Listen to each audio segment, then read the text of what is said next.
Happy Friday. It's your boy Matty B. Epis Sports Radio's episode 30.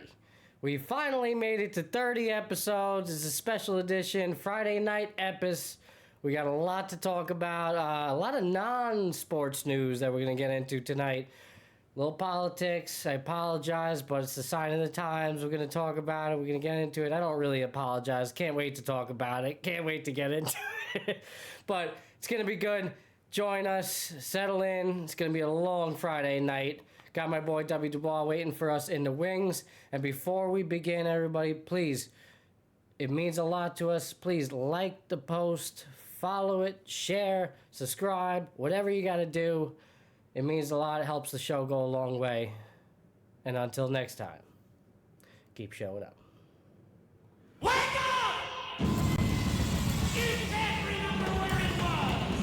Has this dream stopped?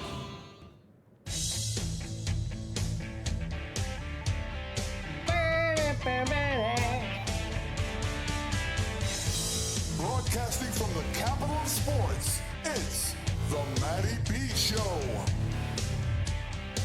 Right here on Epis Sports Radio. Where shall we begin, Dub? I don't know. Lot going on this Friday evening. Very deep as right hits one deep to left field. Mr. Trump doesn't want to release the files. What a shame, what a shame.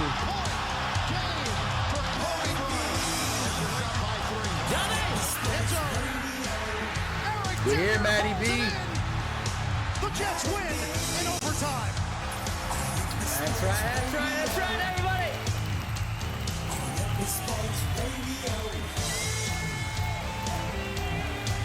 Maybe.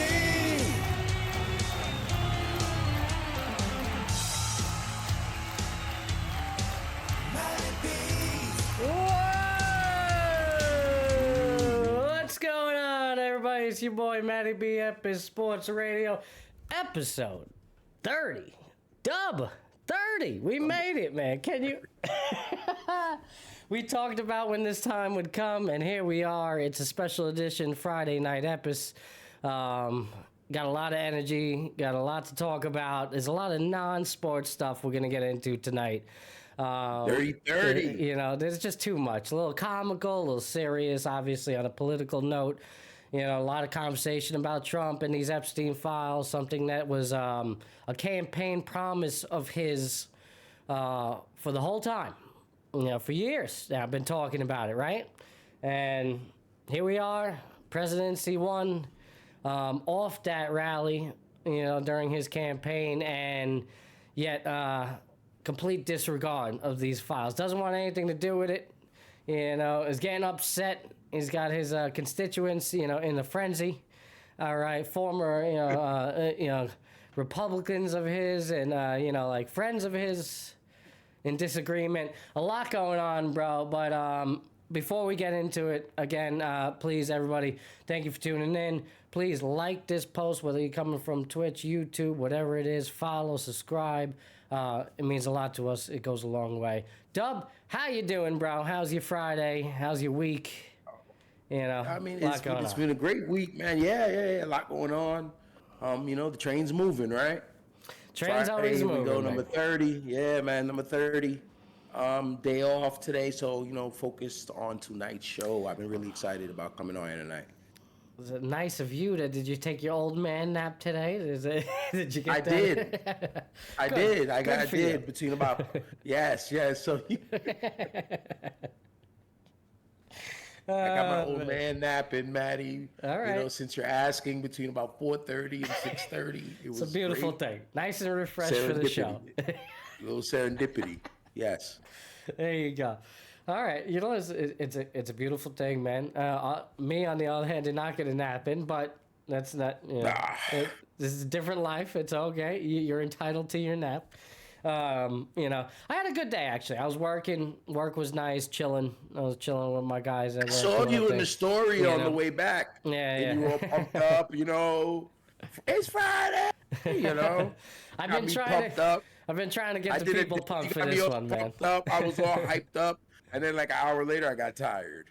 Taz, And then so I was like, thank you you know for what? stopping by. Yeah. Bro. Task is around. So you know, Taskmaster. Task in the house. You know, absolutely, of course. Task been around in the house a lot of times, man. Yeah, man. Yeah, you know, I mean, I was excited. You know, listen, good weather. You know, it goes a long way. You know, it's been hot. You know, I've been running in this 90-degree heat. Sucks. Balls. How's your tummy? It's just tummy's getting smaller. Yeah, tummy's getting smaller. I still got. I wasn't talking. I was talking about. I wasn't talking about the width.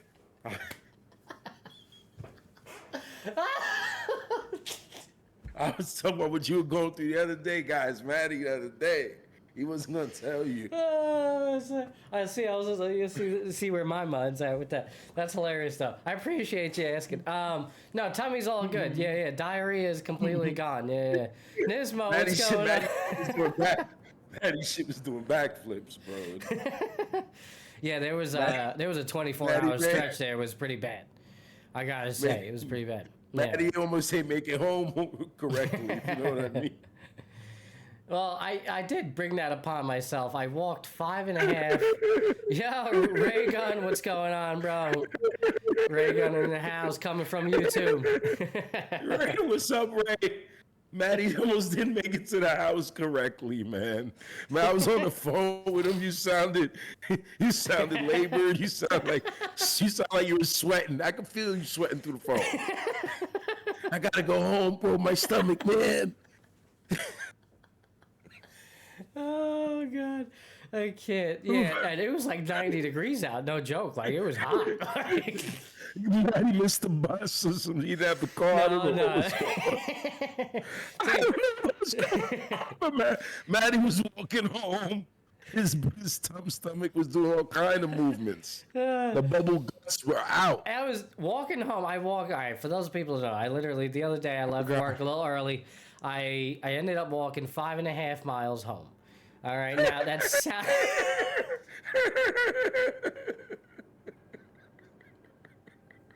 I'm sorry, guys. Now, there's a reason for that. Here's how I justify that. All right, here's how I justify it. Me and my wife took the same car, took my car, right? So I was leaving work early, so I didn't want to leave her alone. I was like, all right, you keep the car, I'll find my way home. Right. I don't really like, coming from Long Island, it's kind of a weird spot. You're pretty much like left alone to taking an Uber. I'm not doing the whole freaking bus thing. That's insane coming from over there. So like, you might as well just spend the money for the Uber. And me being me, I'm like, all right, you know what? Even though I'm not feeling well, and I wasn't, like I really was not. I was not like trying to play hooky or quick or anything. And we needed to tend to my son who was dealing with some issues as well. I was like, you know what? I'll just walk it. It's gonna take me a little over an hour. I'll be all right. Be quick. I gotta get my miles in. I'm training for 2 marathons, so that's how like really. It's like, all right, I don't care that I'm not running it, as long as I'm walking. The legs were nice and sore after I burned a lot of calories, especially in that 90-degree heat. Especially in that 90-degree heat. And listen, I don't know. Like, remember when before I got off the phone, I was like, we said that might be good for you. Yeah, I might like sweat this out, whatever it is. And it might be good for you. That night I was freaking, I ran like 6 miles at 11 o'clock at night too. So like, and I was feeling great, so. The stomach was good. This is, I think, this is the day I came in from the airport. So this was on Tuesday. No, Wednesday. Sorry, Wednesday. Was it Wednesday? Yeah, Wednesday, yeah. Yesterday, yeah. Yeah. So Thursday you were good to go. Yeah, I was all right. Yeah, I'm good to go. Still laboring a little bit, but jokes. I made light of it. I made the jokes, but walking and moving at the end of the day is always gonna make you better, man. It was good. It was good. So thankfully we're past that. The kids seem to be past their issues. Charlie was dealing with hands, foot, mouth disease, and it's just nasty. Rash all over the body. Ask me how he got it. I have no idea. But yeah, just, not great stuff. Not something you want to be dealing with, Oh, no. Ray Gun doing that half August 23rd. My boy Ray Gun's running a half marathon in Prospect Park. Let me see how the chat is looking. He's running a half marathon in Prospect Park, bro, on August 23rd. This is his second half marathon. What's your goal pace time, bro, Ray Gun? What is something you're trying to shoot for? You know, do you have a pace time? Is it just about finishing again? You don't need like a pace time. You know, like what are the goals here? What are the goals here? That's a great going into the question. race? I'm very interested in this answer. Yeah. I want to hear you because, you know, it doesn't matter. A lot of people, you know, I met a lot of people where it's like, you know, I got to go and get a PR and, you know, and like, you know, really don't. To like, think, you know, like the correct answer, not saying this is what I would do, but this is what I would like to do because your mind could be anywhere and you want to get really locked in. But I would like to think that I just want to run a right pace and not think about that. And then see it later, like, I ran my run correctly the way I wanted to, Hello. you know, comfortably. My name is Adam. And then see it so I can say, okay, you know, so I can know that's my mean time, that's my average, you know what I mean? Instead of I'm gonna, you know, run for the, you know, obviously when we run for time, it's not thinking about the time. Probably maybe on a short race, I guess you're running a short race, a 40, you know, it's all about time, right? But we don't do those. So, you know, I just try to not look at that stuff, right? Yeah. No, absolutely. You know, I mean, that's I catch myself doing it though. Like I'll stop, take the break, the water break, you know, let it run, and I'm looking at it like, all right, you know, and then but that's the thing. It always is going to corrupt the run. Yeah. I feel like looking at your time. It's to each his own. You know, like some people need to focus on the time. Right. Yeah. You know, I'm more with you. You know, I have a goal pace in time every single race, but like a lot of times I really just want to get into a rhythm, not really think about it too much. Pace, you want it to be comfortable. You want it to get to it comfortably, where you're not killing yourself to reach this pace. Yeah. Why? Yeah, that race pace of like you're going pretty much like all out, you know, especially in a marathon track, you know, like half marathon in itself is 13 miles. That's hard to go like full race pace constantly, you know, like, you know, like that's not easy. Marathon pace. Yeah, exactly. 13 miles is might as well go full marathon pace. Yeah. It's tough, man. You know, he's like 2 hours 30. 2 hours 30 is what he's saying. Okay. So that would be that's gonna be okay. You know, that's a 5 hour marathon. So that's a 5 hour marathon. That's pretty good. That's a challenge. A good pace. He's gonna and I think he's gonna beat that. Oh, there you go. But I think he's gonna do that. You heard it right here, Ray. He's calling you out. He believes in you. Dubs. I know. Dub believes in you, man. It's a decent pace. Yeah. And he sounds like Ray can do that comfortably, and he's going to handle that, no question. There you go. He said. How long you do your marathon in, Matty? He did walk his last 4 miles last time. He kind of burned out early on his last half marathon. I was there. That means then Ray did that marathon, so he has that experience coming into tomorrow. He's probably pumped up. It's a better mindset. About tomorrow. No, it's August 23rd. August 23rd he's going in. Oh, tomorrow, August 23rd. I'm sorry. On the 23rd. Yeah. Ray, you pumped up about it, Ray, aren't you? Yeah. I'm pumped up about it for you. It's fun, man. He asked me to run it with him. I'm not really interested in the mid-August, you know, half marathon. At least not right now. At least not there. I've done the Prospect Park before. I'm just not it's not as intriguing to me at this point. You know what I'm saying? So I politely declined on that one, you know, but I don't know, maybe I'll come out and support you, bro, if I'm available, if I'm not doing anything. Awesome. You know, I'd be down for that. I could bring the kids out there and support you, be out there. Yeah. You know, that'd be a good day, you know, no doubt. Quick Epis photo op. Yeah, there you go, you know. I'll let you know about that. Yeah, you know. With the big dog runner. Yeah. Clean. He said, Ray Gun said he appreciates it. He's actually training in the gym and outside too. Yeah, so I really. He's pumped. I'm glad. I'm pumped up for you, bro. I can't wait to see the results of that. Yeah, man. God bless. Bro. Keep me informed again. You know, if you want any tips and tricks on it, you know, I mean, yeah, I'm always. Yeah, you got me ready. You got me always run here for you. tomorrow, Ray, yo. You know? You got me hyped, yo. I'm thinking 7K in my head right now. I got at least, I was thinking 10 miles for me tomorrow. So yeah, That's yeah. that Matty B life, bro. Oh no. Yeah. 2022, I'm giving you 10 miles tomorrow. Yeah, I'll do it with you, I man. got yo, Nick. What's going on, Nick? Thanks for stopping by, bro. boy, Nick. Man. The chat is lively tonight on this it's Friday lit. evening. All right. We didn't even get started yet. We didn't start No, talking we didn't talk about cursed dolls, Annabelle or Robert. we ain't do none of that yet. Oh man, yeah, you You got me pumped up, bro. You hear about guys, this? man. You hear about the CEO? What's his name? Stephen Colbert getting fired. The Late Show being no more. Crazy. Trump ties to it. On top of all the sports stuff, yes, there is sports stuff going on. Baseball is back. We're here. You know, it's not over. You know, it's that time of the year where it's kind of a lull in sports. And even when you know, baseball's on the All-Star But you know what? You know, We're gonna have a chance to dance around other little bit, off line topics a little bit. well, right. It gives Yeah, way we're to gonna have that. fun. Exactly. It gives way to that. We can talk a little bit about everything else because, you know, at the end of we could talk sports all day, but it's just not one of those times of year which is it's that captivating. And coming out of the All-Star break for the Mets, all right, we could break down the Mets all you want.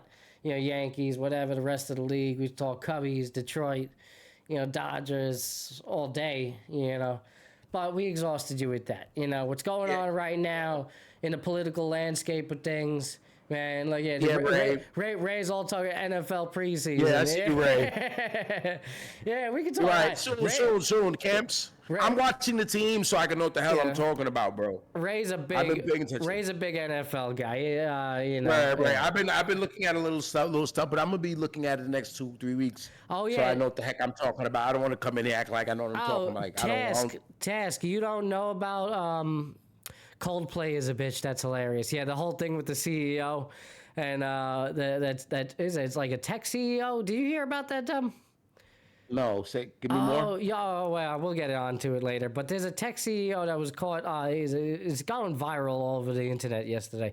What did he do? He got caught on a Coldplay concert with you know, a fling. He's with he's having an affair. Oh, so he's And he got caught, and it's like around? it's the greatest real time video of getting caught in real time, bro. Like, wow! They literally see themselves on the jumbotron, and then they're like, "Oh shit!" And like he ducks out of the way, bro. He ducks out of the way. Have the ramifications been made public yet? What do you mean? Fallout? Fallout. This is the fallout, bro. And the whole world knows. They're actually from Long Island. The woman. Why did he? The world knows. He could have just act like he didn't know her, yo. No, bro. I'm just saying. Like literally, he was so shocked. He wasn't ready. Yeah, by being caught on the jumbotron. He literally dipped down and out of the camera. Like they have a still shot. I'll show it. I'll pull it up. Hold on, let me. Because now we're here. All right. So I guess we're talking about the CEO. Yeah, I wanted to get into the Trump Epstein things, but we'll get there in a second. So there's a lot of guys getting right. popped. So, doing stuff. thank you, Nick. So the woman that he's having an affair with, the CEO, is the HR lady. Oh, so they seen them both there. Yeah, it's a wrap. They were there together. Yeah, there's nothing he could do. So yeah, man, and you got the NFL PA guy. He gets popped using funds to go to the shaky butt. You saw that, right? Yeah. $1 billion business. Shaky butt on NFL's dime. Yes, I know, and that just happened. News just came out recently, right? We just heard wind of that. Yeah, it's wild, you know. Here you go. So man. I have this up. So just for you, Dub. So this is interesting since you didn't hear about it, but this is the CEO of some tech company, I believe. This is 9 News Australia reporting on it. This is a lot of companies. I'm just pulling up a video real quick. And, look, I mean, you could see the still shot right there on the screen, bro. Like, you can see the surprised face already. Like, this woman's like, oh, shit. And then this guy's, like, in full panic mode. Like, oh, no. I'm screwed. I got it. So here you go. is in damage control after his affair with a colleague was exposed, of all places, let me move on our kiss cam faces. at a Coldplay concert. As Mark Santo we Martino don't need to reports, see the that internet yet. has This is gone bad, into bro. That overdrive, picture's bad. staggered That's by a the bad pair's look. Just a still shameless shot. and shameful behaviour. Playing up at Coldplay and caught red-handed. Either they're having an affair or they're just very shy. Oh, I didn't know. He commented Lead singer Chris about it. Martin That's was right hilarious. the first time. This wow. was a secret affair until it was shown on Kiss Cam to 65,000 people at Gillette Stadium in Boston. That's and their great. reactions said it all. Sorry, he my- is Andy our Byron, cameras the are CEO blocking of there. Hold AI on. startup Astronomer, and she is the company's head of HR, Kristen Cabot. He is married, she is recently divorced. Both are in big trouble, as is their, until recently, booming billion-dollar business. It's really exciting for our company. She's married too, We see a both of huge them all? opportunity ahead of us. It would appear the future of his I don't marriage know if doesn't she look is, as but exciting. he is. Eagle-eyed observers online noted his wife has already changed her Facebook profile, removing her married name. And just like his marriage, gosh. he's also blown up the internet. If you're gonna have an affair, why would you bring her to a concert in there's nothing you public can do where now. everybody can It's see you? over. What if you even ran into The someone you knew? party's Who cares about over. Jumbotron? We don't need to see her talking. But there you go. Just to show that face one more time. It's up on the screen. Great stuff, man. Like, great stuff. Apparently, she... Great stuff. Tell them that. This is great stuff. Yeah, no, listen, not for nothing. Not for nothing.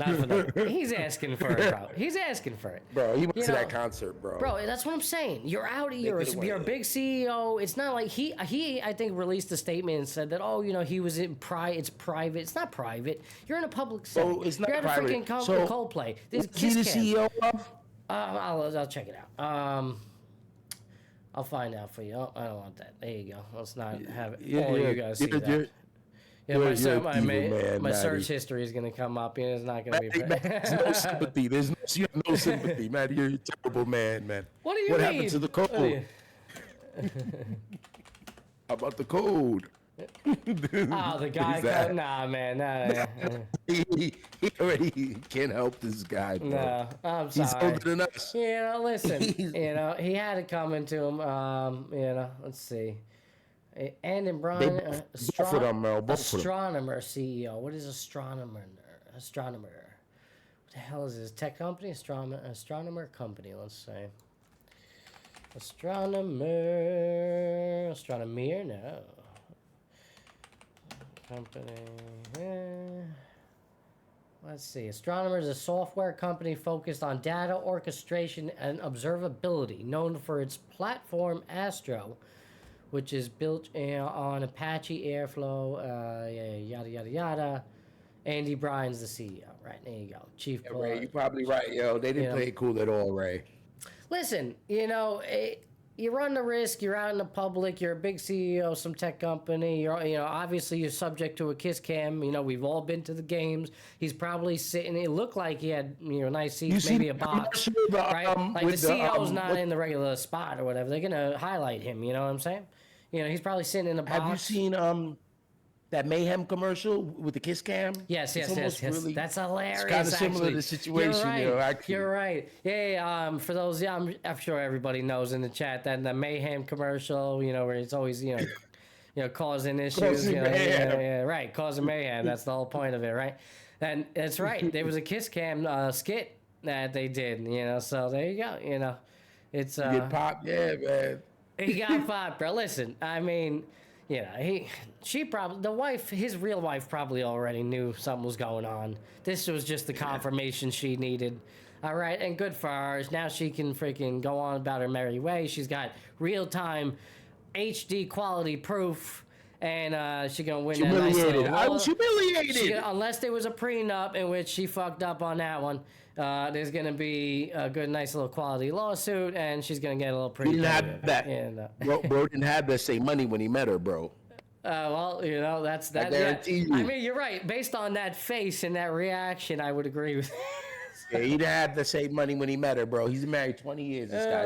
My God. This guy looks like he got 2.2 kids. He looked like the all-American, dream CEO. He met her. He married her when he was 24. They got 2 kids, teenagers now. They probably in their 40s. Oh man. Damn, they got his business all in the street, bro. Look at you, Matt. Listen, it's not me, man. This has been all over the news. All right, I'm just reporting the news here. All right, this is what's going on. Okay. Oh man, what am I doing? Oh, like a pro stream. Causing trouble. Causing trouble on my own stream. There you go. Dirty Ray saying that maybe they wouldn't have went viral if they just played it cool. You're right. Absolutely. Yeah, bro. 100%. Yeah, just went with it. And you're right. It probably, I mean, you got the lead singer of Coldplay commenting on there. I didn't even know that. That's hilarious that he did that. Really like blew it up and out of proportion. Glad he got to get some kicks out of it. Yeah, it's great. It's a beautiful thing. All right, enough with that. That's a nice little way to start the show. Again, thank you everybody for stopping by. Keep showing up as always. It's a beautiful Friday night, Epis. All right, the vibes are good. The chat is lively. Before we continue, if you want to join in, if you want to be a part of the show, you want to call in, by all means, text me. I'll drop the number in the chat. If you have my number, feel free to go ahead and do so already. Just text me your name, topic, and I'll get back to you if I could bring you on. I can't promise anything, but we can make it see if we can make it happen. I'm willing to talk about anything and everything as long as you keep it appropriate. If for whatever reason you get a little out of line, we might have to cut you. All right, there's no delay here. This is real time, so I'm gonna be quick with the trigger, if I gotta be. So I'll drop that in chat for you. Dub, I know you wanted to talk about it. You hit me up, say, Matty, we gotta talk about this. Dub was real serious, everybody. Dub was hitting me up. He's like, we can't neglect this. We gotta talk about this. And honestly, part of me has been hesitant. It really has. It's been hesitant to talk about it because, on a previous episode of ours, episode 28, I tried to put a promotion out there for it, and we immediately were denied, to do so, and it's a form of censorship, to try to limit what we're talking about on here. Again, here on Epis, we try to keep it neutral. We kind of, I can, obviously me, Dub, we could get a little opinionated at times, but at the end of the day, we're willing to hear both sides of every argument, and, with everything that's going on right here, that you see there's so much conflict on both sides, whether you're Republican, Democrat, Independent, doesn't matter. Nobody's in agreement with each other right now. There's a lot going on, and we'd be remiss to not mention these things because at the end of the day, it affects our everyday lives. Sports is great and all, but at the end of the day, there's more important things going on in the world. And listen, this whole Epstein sex trafficking situation, it's been an ongoing conversation for years. Apparently the smoking gun, that would change everything. Trump ran his freaking campaign off of it, and it was a focal point, right? It was a focal point of what he was going to provide to the public eye and just provide some insight. And here we are into his presidency, halfway through his first year, and nothing. Oh, and now it's gotten to a point where he's feuding over it, refusing to release anything, getting angry about it. And his counterparts, the Republican counterparts, are not necessarily on his side anymore about it either, So a lot going on, a little bit of footage. But Dub, while I try to pull some of that up, I'm going to drop the number in the chat if you want to just touch on that a little bit. Yeah. So, they said Jeffrey Epstein had thousands of victims, bro. Over 1,000 victims, right? So it's impossible where he by himself, committing these acts, these heinous, felonious acts. Back to Trump though. So Trump, the thing about it is one thing you can notice about the public is, our attention spans are very short. As a general public, as a country, our attention span, especially nowadays, we don't stick to So we talk about it with our videos, Matt. We talk about shorts, and people don't want to watch that long shit. People don't got time for it. They don't want to read a long ass comment. We don't stick to something long, and American politics and the way it moves nowadays has recognized that, and because you could see that they'll throw a bunch of stuff at, try to confuse us, stuff like that. Right. The Epstein, that brings me to Epstein. We kind of forgot about it as the public when he killed himself, and everyone's like, "Yeah, come on, this guy didn't kill him. Come on." Everyone has their, it's a real decent conspiracy, and I don't really mess with them that much. I stay away from them unless they have some kind of substance, and this one has tons of substance. Right. The Epstein didn't kill himself conspiracy, right? We kind of forgot about it as a public, though. As people bring it up, but it's just whatever. He's dead.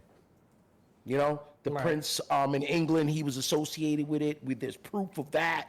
We've seen that, and then we know there's a gun. It's like you said earlier, smoking gun, breadcrumbs that lead us into prominent names. Right. But it was just something that was kind of put on the shelf. It was Donald Trump who brought it back up. Yeah, no doubt. It was him who brought it back up. And I think the reason a lot of this is happening, where you're talking about his base is turning on, or like a lot of people in his base is turning on. A lot of people in his base, they've been talking about the PDF thing, pedophilia. I don't even know if I'm allowed to say that on YouTube, bro. But pedophilia. they've been talking about right. Yeah, I don't even know what I'm allowed to say. No, but they've been talking about uncovering it, and they're uncovering all these pedo rings and underground stuff. And we remember the pizza thing in DC, and then they were connected. They had all these crazy InfoWars conspiracies, Alex Jones shit. But now there's some kind of actual basis. So they want to know what's up. And he knew that. So he threw it out there. Yeah, I'm going to find out the Epstein stuff. And people like, yeah, we want to know. And he used that. He used it to help his campaign and help himself get elected. I don't know if he needed to use it or not to get elected, but he did. And here we are now, Matt. Right. Yeah. It's and crazy. He's just, this is stupid. Why are we worried about this? And the whole stance he's taking on it. So. What do you think? Which listen, I mean, it's unacceptable, right? Considering the magnitude of what we're talking about here, and everything that he promised. I don't care who you are, Republican or Democratic. You want the truth. You want to know the truth. Yeah. You want to hear what's going on, right? Like, this is not just something that you sweep under the rug. We need to know, and clearly, if it means this much to the point where now he's going. Because he got what he wanted, he's in the power position, and clearly, with everything that he's done, executive orders and all, he's enabled himself to the point where it's authoritarianism, where he is just virtually can do whatever the hell he wants. Now he has the ability to just say, you know what, screw you, I'm not going to show it, even though I have it. I said I would. And that's crazy. And then I don't, again. And why not? Because this is stupid. We don't have time for it. Why not? Right. There's a list. That lady's in jail. Right. That lady's in jail for bringing girls to him and other people. Yeah. And if there's other people in there, people want to know why we can't know who's on the list. So, and now there's probably not no real list, like we said, with number one, this one, number two.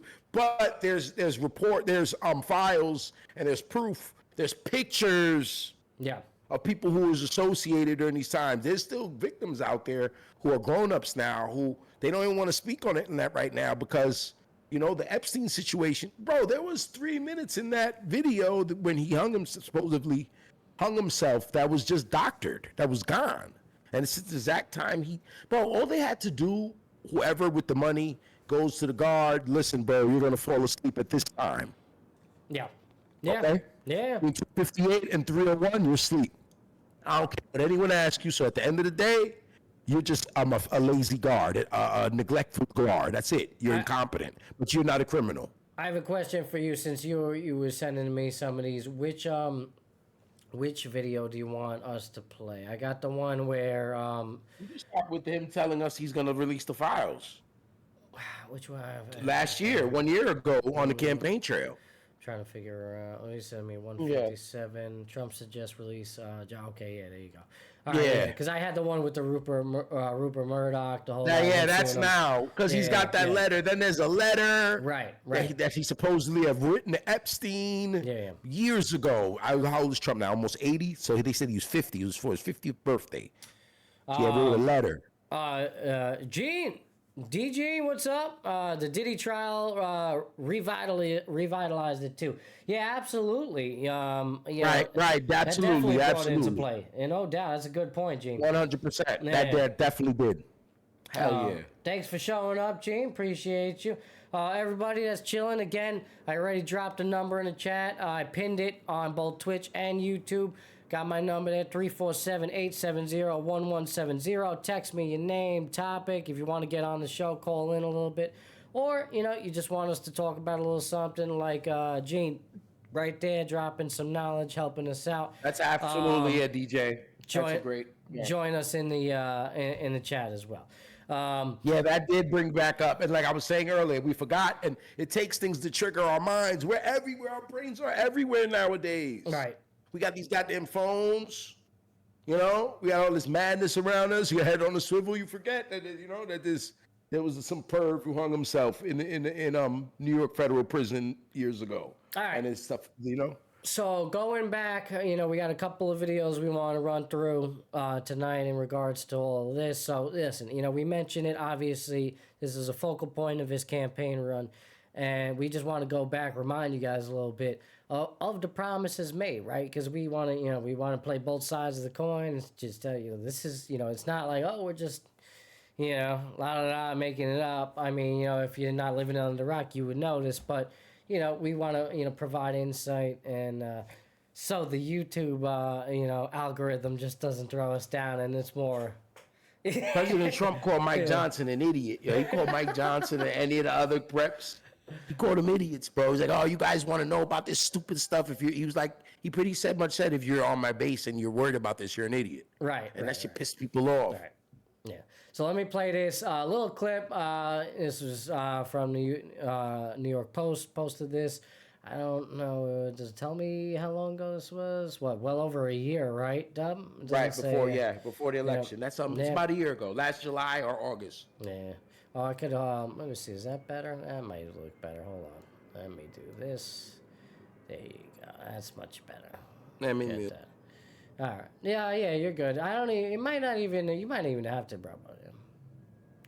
Oh, did I mute this? Oh, there you go. The list of clients that went to the island is not been made public. Yeah, it's very interesting, isn't it? Probably will be, by the way. Probably. So if you're able to, you'll be... Yeah, I'd certainly take a look at it. Now, Kennedy's interesting because it's so many years ago.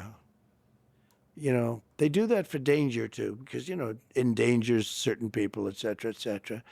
So Kennedy is very different from the Epstein thing. But, yeah, I'd be inclined to do the Epstein. I'd have no problem with it. It's just very strange for a lot of people that the list of clients that went to the island has not been made public. Yeah, it's very interesting, isn't it? Probably will be, by the way. Probably. So if you're able to, you'll be... Yeah, I'd certainly take a look at it. Now, Kennedy's interesting because it's so many years ago. They do that for danger, too, because, endangers certain people, et cetera, et cetera. So Kennedy...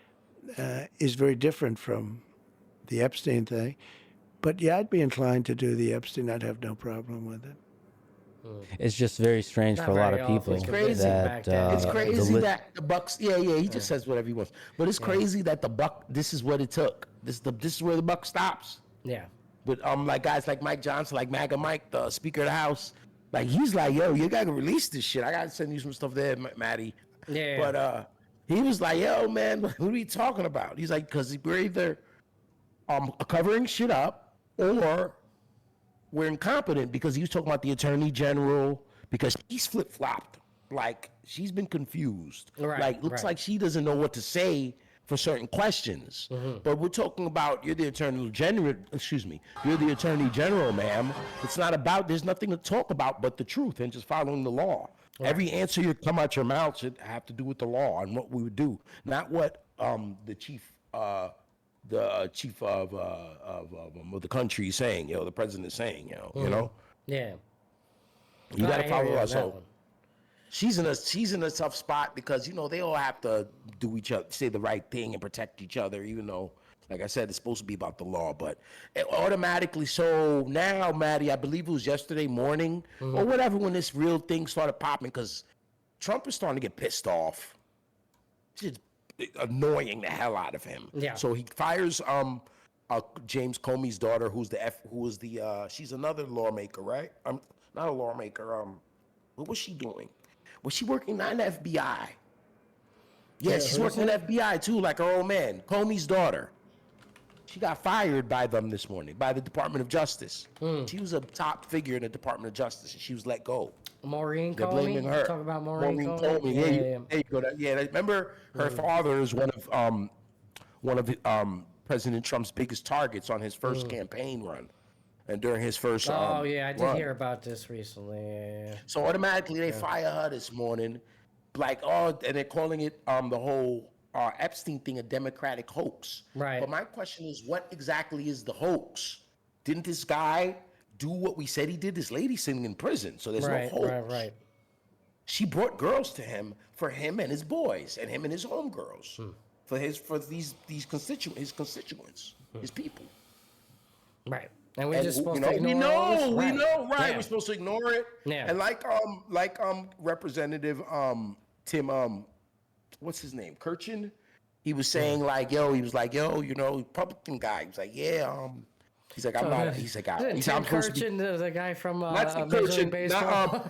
No, his name's it's close to Tim. Tim Kirchin is Major League Baseball, bro. You getting mixed up there. Not Tim Kirchin. Yeah, I got you. Yeah. I got you. His name is Timmy. I wouldn't Timmy. know. Timmy. His name is Timmy. Timmy Burchin with a B. Burchin. Sorry. Tim Burchin. Kirkchin. Yeah, that's baseball. You're right. Tim Burchin from Tennessee.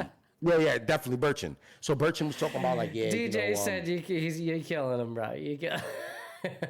So he was like, what was he saying? That he was like, if we can't protect the kids, pretty much, what are we doing over here? We ain't shit. No, he's like, none of us are perfect. None of us are perfect. And he was like, I've always been a child advocate and protecting the innocent and protecting the vulnerable. So for me to just not be a part of this and be like, don't worry about it, I just can't do that. We need to release these files. He's like, we don't want to see pictures or videos of no kids, but we want to know who was there. And, we can figure out how to do that. Yeah. And I agree with him. And you know what? This shit should be a bipartisan issue. And it is. Because no one who's even a Trump supporter is not going to be like, fuck them files. Anybody, we need to know it. Anybody, come on, bro. Yeah. Come on. This is a bipartisan. You know what I'm saying? At the end of the day.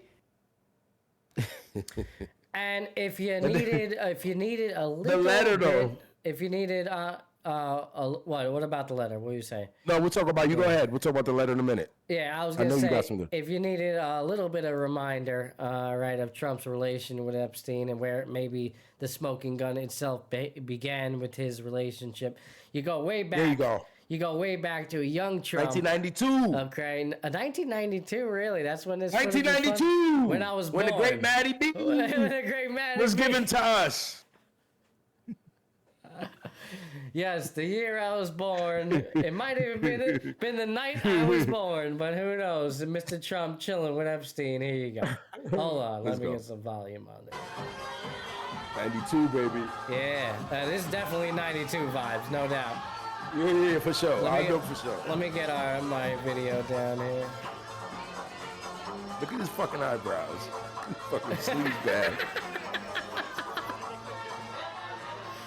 Really? Yeah, baby.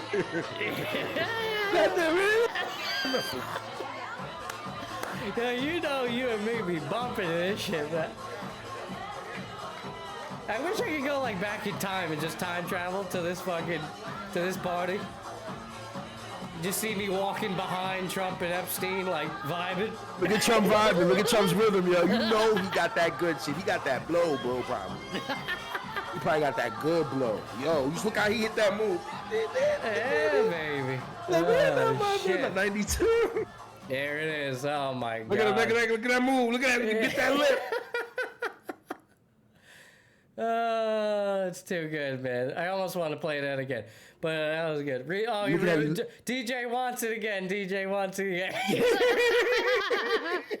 Yeah, baby. One more time, DJ. One more time. I got you, man. I was thinking about it too, but I'm like, nah. Let me not. You gotta give it to him again. One more time. Here we go. There you go. Vibing. Man, the hair was looking good back then. The hair was looking good for Trump. Little slick, rough night. Looking like a rough night for Trumpy. He's probably, bro, what do you think? He's like 1 8-ball down right there? 1 8 They was getting 9. They was getting 9 for sure. Epstein, I don't know. He looks calm and collected, bro. He's scouting. You know, Trump, on the other hand, that motherfucker was feeling not good. scouting. Yeah, what do you think they were doing? That's what they're talking about in this video. He's pointing at women. He literally mouths off and like, oh, she's hot, right? Like, he says something like that. Nah, but it's nothing to Jeff. Jeff's regular shit to him. Like, yeah, you can get that one if you want. You know, Trump can just come to his party, so it's nothing to Jeff. You see how we roll in here, right, Donnie? Wait. I love it. What do you, Gino? What do you mean? What do you mean? Hold on. What Gino's saying? Something. Look in the back. Wait, let me pause this. What are we looking at? You guys pay attention, damn it. It's like, what are we looking at, Gino? What did I miss? Wait, what happened? In the back? The girl? What happened? Wait, hold on. I'm gonna play it back. Now I'm interested. He's got me fucked up. What? She is in the back. Oh, I thought I did see her. Yeah. That's Maxwell. Yeah. Yeah, I've seen the footage before. She right there, right? In the white? She got that white collar? Yeah. That's just shit that she's saying. Yeah. Ghislaine had money. She didn't need Jeff money, yo. She just liked the scene. Right there. She come from money, yo. Yeah. Maxwell come from money, yo. She just liked the scene. And they brought whatever they brought with each for you, you know. You talking about right there, right over his left shoulder of Mr. Epstein right there? Yeah. Good shot right there. Yeah, good eye, bro. Yeah, man, crazy stuff, you know, just to go back. And then it continues. It continues with some of the modern day stuff. So and that's perfect, you know? And that's perfect bridge into the letter.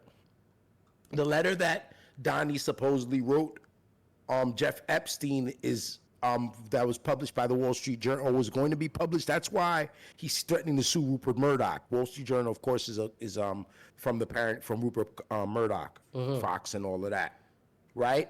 So in the letter, they're just gushing at each other, and then you know it's real big bromance, you know, bigger than mine and yours, Matty. Right. Because it kind of got a little gay. It was even a little gay. It was like, you know, our secrets that we hold together, no one will ever know. So what does that mean, bro?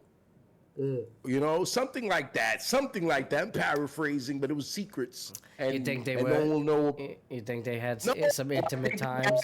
No, they with their young No, I'm making fun of it, but I hear you. Yeah, absolutely. Yeah, and I think Jeff just had this island, like not the island typical of like the real island. They said Epstein Island, but I think even figuratively, where you can come, you know, and he'll have this set up for you. Yeah, probably. You know. Yeah. You know, but everyone will come. Yo. So the story goes, right? Like that's the lore of it. Everything was you know, there. The drugs were there. The privacy was there. It's like Diddy times 1,000, right? Like and the thing was, everyone, and it's funny that DJ brought it up earlier. The thing with Diddy is we were projecting that Diddy had these young girls, but it was just really from just all of it from Epstein. But when we went into the Diddy trial, it was grown-ups. He was trafficking, and he was assaulting, whatever, but it was all adults. Yeah. You know, so they're looking, you know, DJ said also Jeff put his estate in his bro's name at the end, and he knew it was coming. Well, yeah. Thanks, DJ. Thank you again. Do you think going back to the Epstein death? Do you think it was suicide? Do you think somebody took him out? But just come on, bro. For them to not have that footage in that federal prison, when was he killed? 6 years ago? 5 years ago? Something like that. 19 maybe. We'll find out. The technology was still at its technology was already up here at that point. We were already, and for them not to have that footage and the way the Attorney General explained it away, talking about died at, on the run-up. Actually, yeah, the anniversary is coming up. The 6-year anniversary, August 10th, 2019. Yeah, okay. Yeah. And I think he died in an exact minute, you know, I don't like a round number, like 00 hours, some shit like whatever, you know. So yeah, you can read it off the Wikipedia right here. It's up on the page. Part of the tape that is not there, it just his cell had 24/7 surveillance. So you guys got 23 hours and 58 minutes of it. Where's the why is it the 2 minutes when he dies? Yeah, just off the Wikipedia page. Guards found Epstein unresponsive in his jail cell at 6:30 a.m. Metropolitan Correctional Center in New York City, hanging off the side of his cell bed where he was awaiting trial on sex trafficking. Prison guards performed CPR, which that's definitely bullshit. No way in hell prison guards would perform CPR on this guy. He was transported. Fuck outta here. Yeah, there's no way. That's like the most fabricated bullshit of all that. We were in an ambulance, bro. It's all bullshit. There's no way they were performing CPR on this guy. There's a lot of shitty shit in the medicals. He was transported. In the report. You have to put it in the report, and then they're gonna look at the report before you file it. And if you don't put it in, they're gonna be like, do it over and put that in. You did CPR. Yeah, I've heard of medics like, doing CPR for the sake of it to make like a family member happy. That was like, yeah, okay. Yeah, we'll do CPR. We'll break his ribs. We got it, baby. We'll break your dead lover's ribs.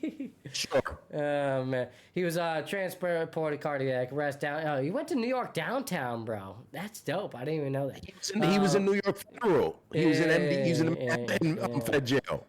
Couple blocks up. Pronounced dead 6:39, obviously. So I don't know. I mean, but there's not video footage in the cells, right? Like was he in solitary confinement? Like where it doesn't, at least it doesn't say here. I would have to look more into it, but I can't imagine they had video on him at all times. Maybe they did, and if they did, they clearly hid it. I mean, it's just I don't know. I don't know. Guards were bro, but like I said, if you can there's gonna be a guard. They're so corrupt. There's a guard in there. You offer him $1 million, and if whoever's these rich people who allegedly have assassinated this guy, I mean, just conspiracy wise, you could see it. You could offer a guard $1 million to shit can his job. No doubt, he's taking it. Do you think he was gonna like throw everybody under the bus, or do you think it was just a matter of like scared. But the thing about it is, but Maxwell is still here though. Well, she could do it. Right. She's right there in the video. Right. She's always there. She knows what's going on. That's what leads me to believe. It's like parts I don't understand, but that's why we need the files released. Right. And then most importantly, we need the files released because there's 1,000+ victims. So there's other people. So we're just gonna let them go. All right. Yeah. I don't, but I don't think the people are okay with that. No, I mean, why would you be? It's completely unacceptable. Yeah. Let's get to this video on Trump to sue WSJ over Epstein birthday card story. Epstein birthday cards. Yeah, real quick, Jeffrey Epstein is an alumni of the same high school as me, Lafayette High School in Brooklyn, New York. Yeah. Sandy Koufax went there too. Yeah, Mr. Epstein went to Lafayette High. So did Sandy Koufax and Larry King. So we got some good guys too.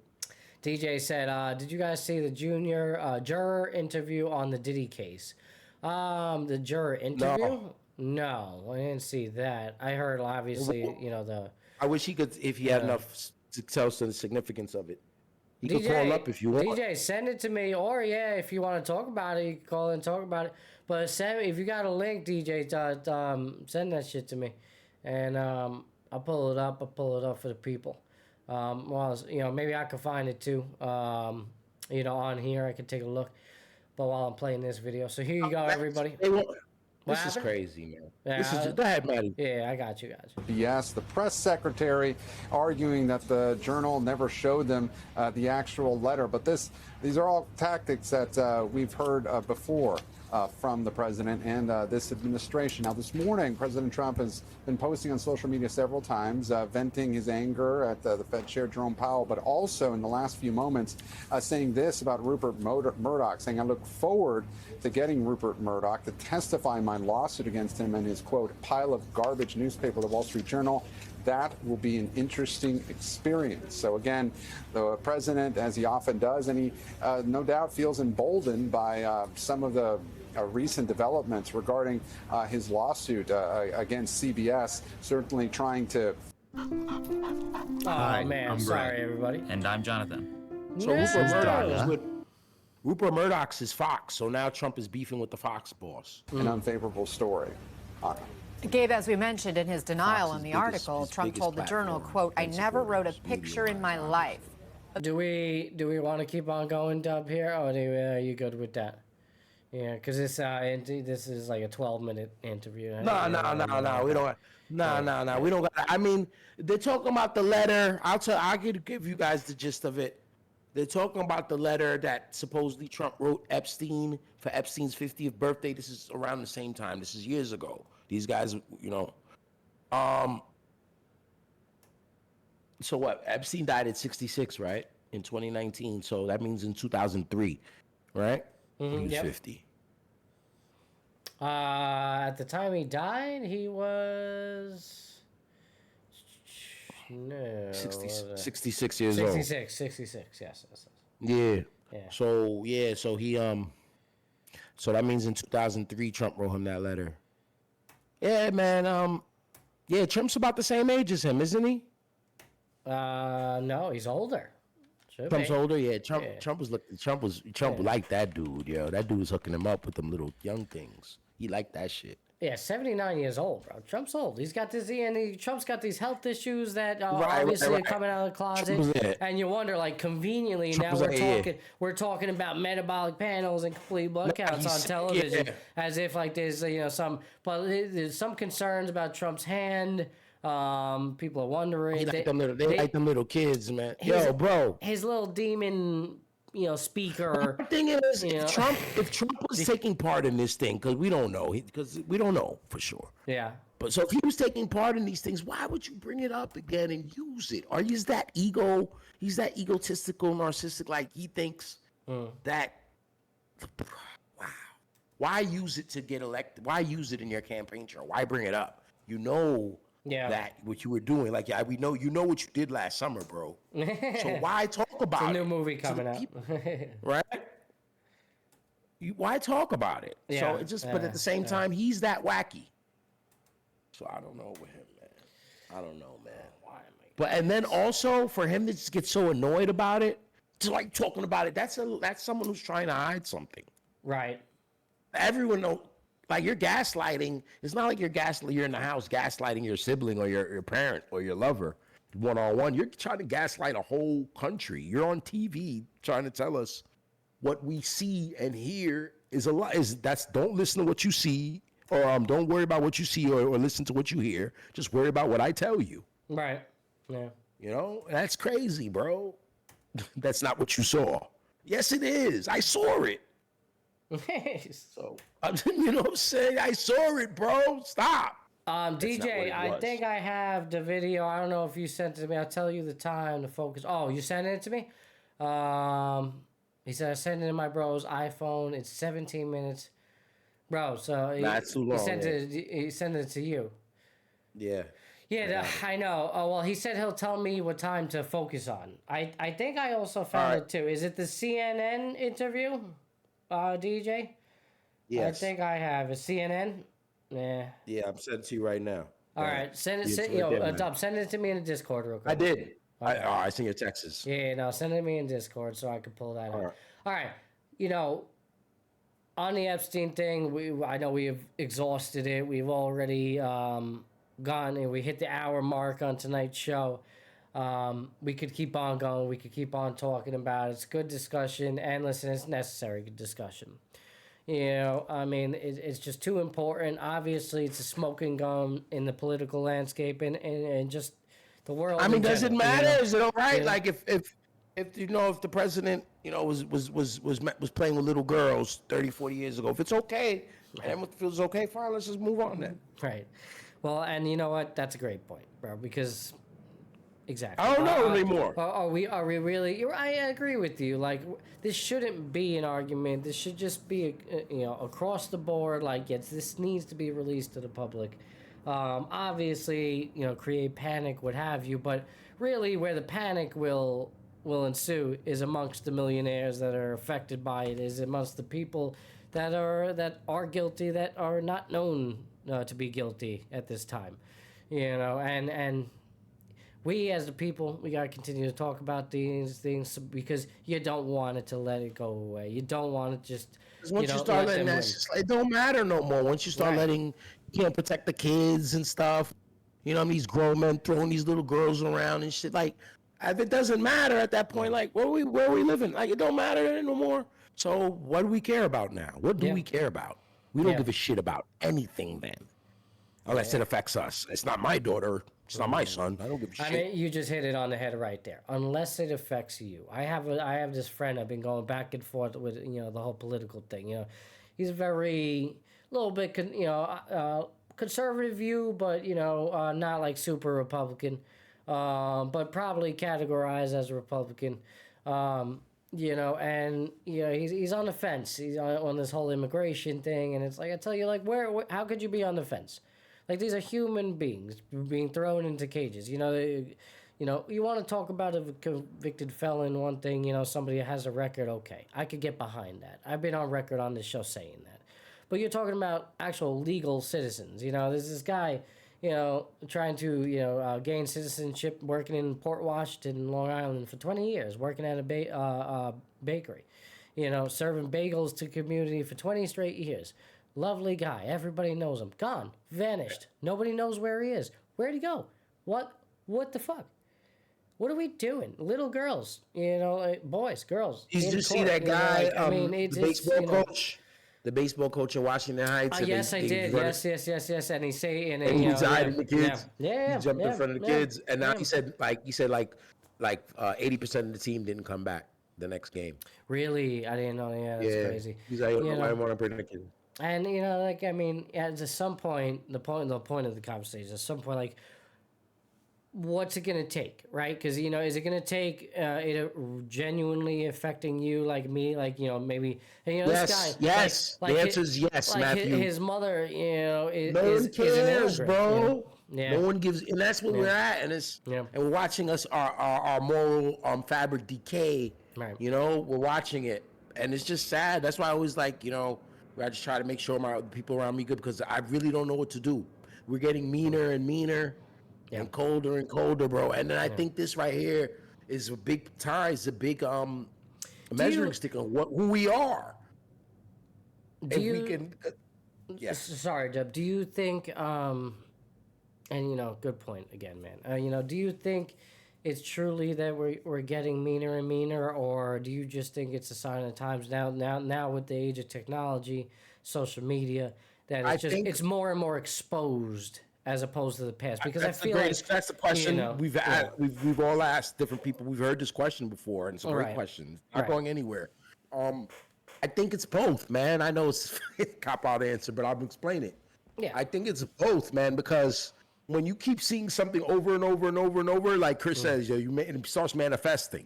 So you go and look at the negativity, and you keep looking at it and looking at it and seeing it, and everyone's seeing it, they start believing how real it is, and it starts becoming the reality. So the stories, like with the news in the 80s, when in the 90s, when it was all the shootings and the buildings burning and all that all the crime, high crime, it was always there on TV as well. Right. But I think now, and that was just a flash in the news, but now it's just 24/7. It's in our phones, that cycle, and seeing that negativity and seeing the burning of society almost. I think it starts to become it, a little bit. But we've always been wicked since the Bible. We've been wicked, since forever. What DJ said? I said DJ just hit it on the head. Desensitized. I mean, absolutely, and you were alluding to that right there. Just completely desensitized, and I think that's a huge part of it, no doubt. But I think another thing, racism was alive and well back then. It's alive and well now. Things like that. Like I just think it's more in our faces than ever before, right? You can find more people. You can find your niche, your people, your hate community or whatever, your run community, any community you want on the internet. So you can always find people to join you. Now, organizing and all that is, it is taken off 100%. In a crazy way. Yeah, no doubt. The internet, man, has been such an amazing tool and thing we have, but we're so not ready, and we're still the young stages of it, bro. Right. This is something that's going to be around with us till the end of mankind. This kind of technology is not going to go away. We're going to keep using. We're going to turn it to another level, and it's kind of scary where we can go with it. And now we have the AI, and we can manipulate people's minds with these stupid videos and these stupid, edited cut. I mean, you can when I go on YouTube, Matt. Yeah. As soon as I go on YouTube, you got the scammer before a video starts telling you to send your money here. And I'm like, yo, how's this on YouTube? They'll get an AI voice, they'll put it on someone famous, and they'll tell you to have Snoop up there. Yeah, man. I made my first $1,000. You know what I'm saying? And you think it's Snoop. Snoop ain't say that shit, man. DJ, you're a little late to the CEO who got busted. We opened the show with that, baby. Yeah, play it back later, bro. It was a good conversation about that. W didn't hear about that. No. Yeah, no, and DJ just alluded to that too, bro. We Stefan Diggs' story made up with the AI about what he said to his girlfriend rapper. I didn't even know about that one. Hey, that was made that's up. That's a new one, But yeah, that's crazy, Made up. You gotta be careful. Her BBL, careful. Her BBL stinks and all that, and then it was just all over the place. The Cardi B, Stefan Diggs thing, because they were dating, and this is page 6 shit. And now all of a sudden they were saying that her BBL, but it was made up through AI. Someone put it together. Cardi B hater. I mean, Jody, you've even seen Trump, the administration. Obviously, he's not at the head of Trump his is saying social that media AI. account. Trump is saying that the letter is fake. It's fake, but he said, I never drew like that. I never signed it. But then there's pictures, there's documented signatures of Trump where he'll sign his name and make dollar signs at the end. He'll sign his name in terms. So in this case, in the Wall Street Journal letter, is a picture of a woman, and then around her groin area, he signs his name and uses like the you know what I'm saying? Used it to use, and he does it all the time. He says he never does stuff like that. Now you did. Grab him by the pussy, man. Grab him by the pussy. Yes. You can do whatever you want with them. Let us not forget, people. Let us not forget. Bro, look at his buddies, Duarte, Kim. If it's not, it's so obvious. He's going after your boy, though. He's taking shots. He's everywhere. He went after the We're not going to talk about the Knicks tonight, huh? We're not going to get there tonight. Let me oh, jeez. No, but he was talking about your boy, the Democratic candidate for New York City. What's his name? Zoran? How do you say his name? Zoran Mamdani. Zoran Mamdani. Yeah, Trump takes shots at him. He's worried about him because he talks about him twice a week. Yeah, we talk about it. I know. And I'm a little worried about my boy, man. It's funny because we talked about this a year ago when I started talking about Mayor Adams. And I was talking about what's happening and when they started cultivating him to put him over here and now they have him ready. Yeah. Now they built him up. Now they have him ready to stop. Trump really wants Adams to win New York City, but he's already resigned. He said, but they might let him win. And if they do, he's going to put the city in the ground. It'll be fine with me if they want to, whatever they want to do. But I know what he's going to do. He's going to destroy the place. I warned everyone already. DJ, do you want me to play your clip? DJ's already calling me. Hold on. He's pumped up. I'm going to get you conferenced in I'm gonna get you conference in, Dub. I'm gonna call you too, okay?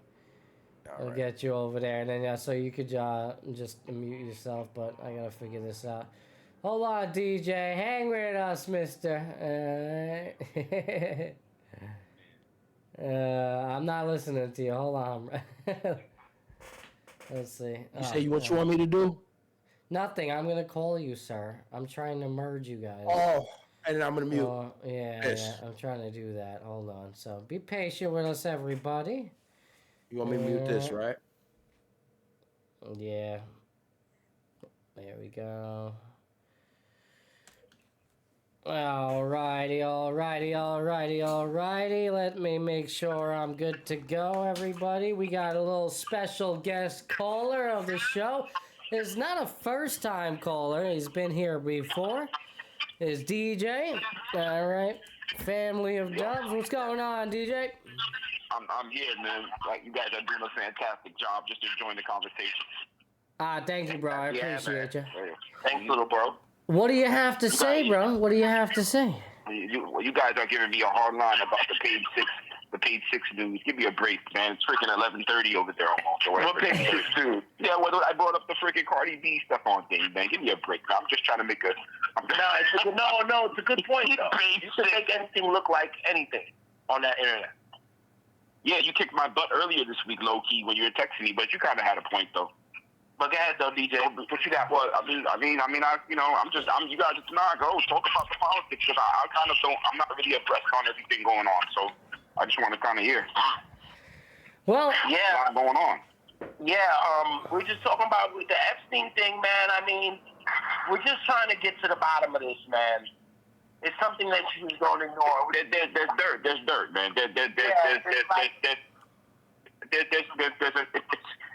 I don't think we want to admit it to ourselves that, look, it's obviously that there's some major corruption, man, Right. It's funny you said we don't want to admit it to ourselves. I think it's more like you have to look at ourselves. Like, what are we letting happen now? Like, 'cause this is all of us. What's happening now? Yeah. Right. Like you said, like Matty said earlier, if we don't care, well, what do we care about? Right. We don't give a shit about nothing. So that's what's happening here, man. Hey, listen, the reality is, we're also talking about a made promise, a guy that, and a campaign that literally ran on this, that was their, a focal point, amongst other things. Obviously, it wasn't the only thing, but, it certainly was out there. Obviously, the Diddy trial is bringing more, light to it again. But it doesn't take away from the travesty, everything that has transpired. So, Right. The Diddy thing. I mean, and it's not over, man. This thing, the Diddy story itself still has legs, man. A lot of legs left. Well, all right. Rightfully so. I could play that clip for you now, DJ.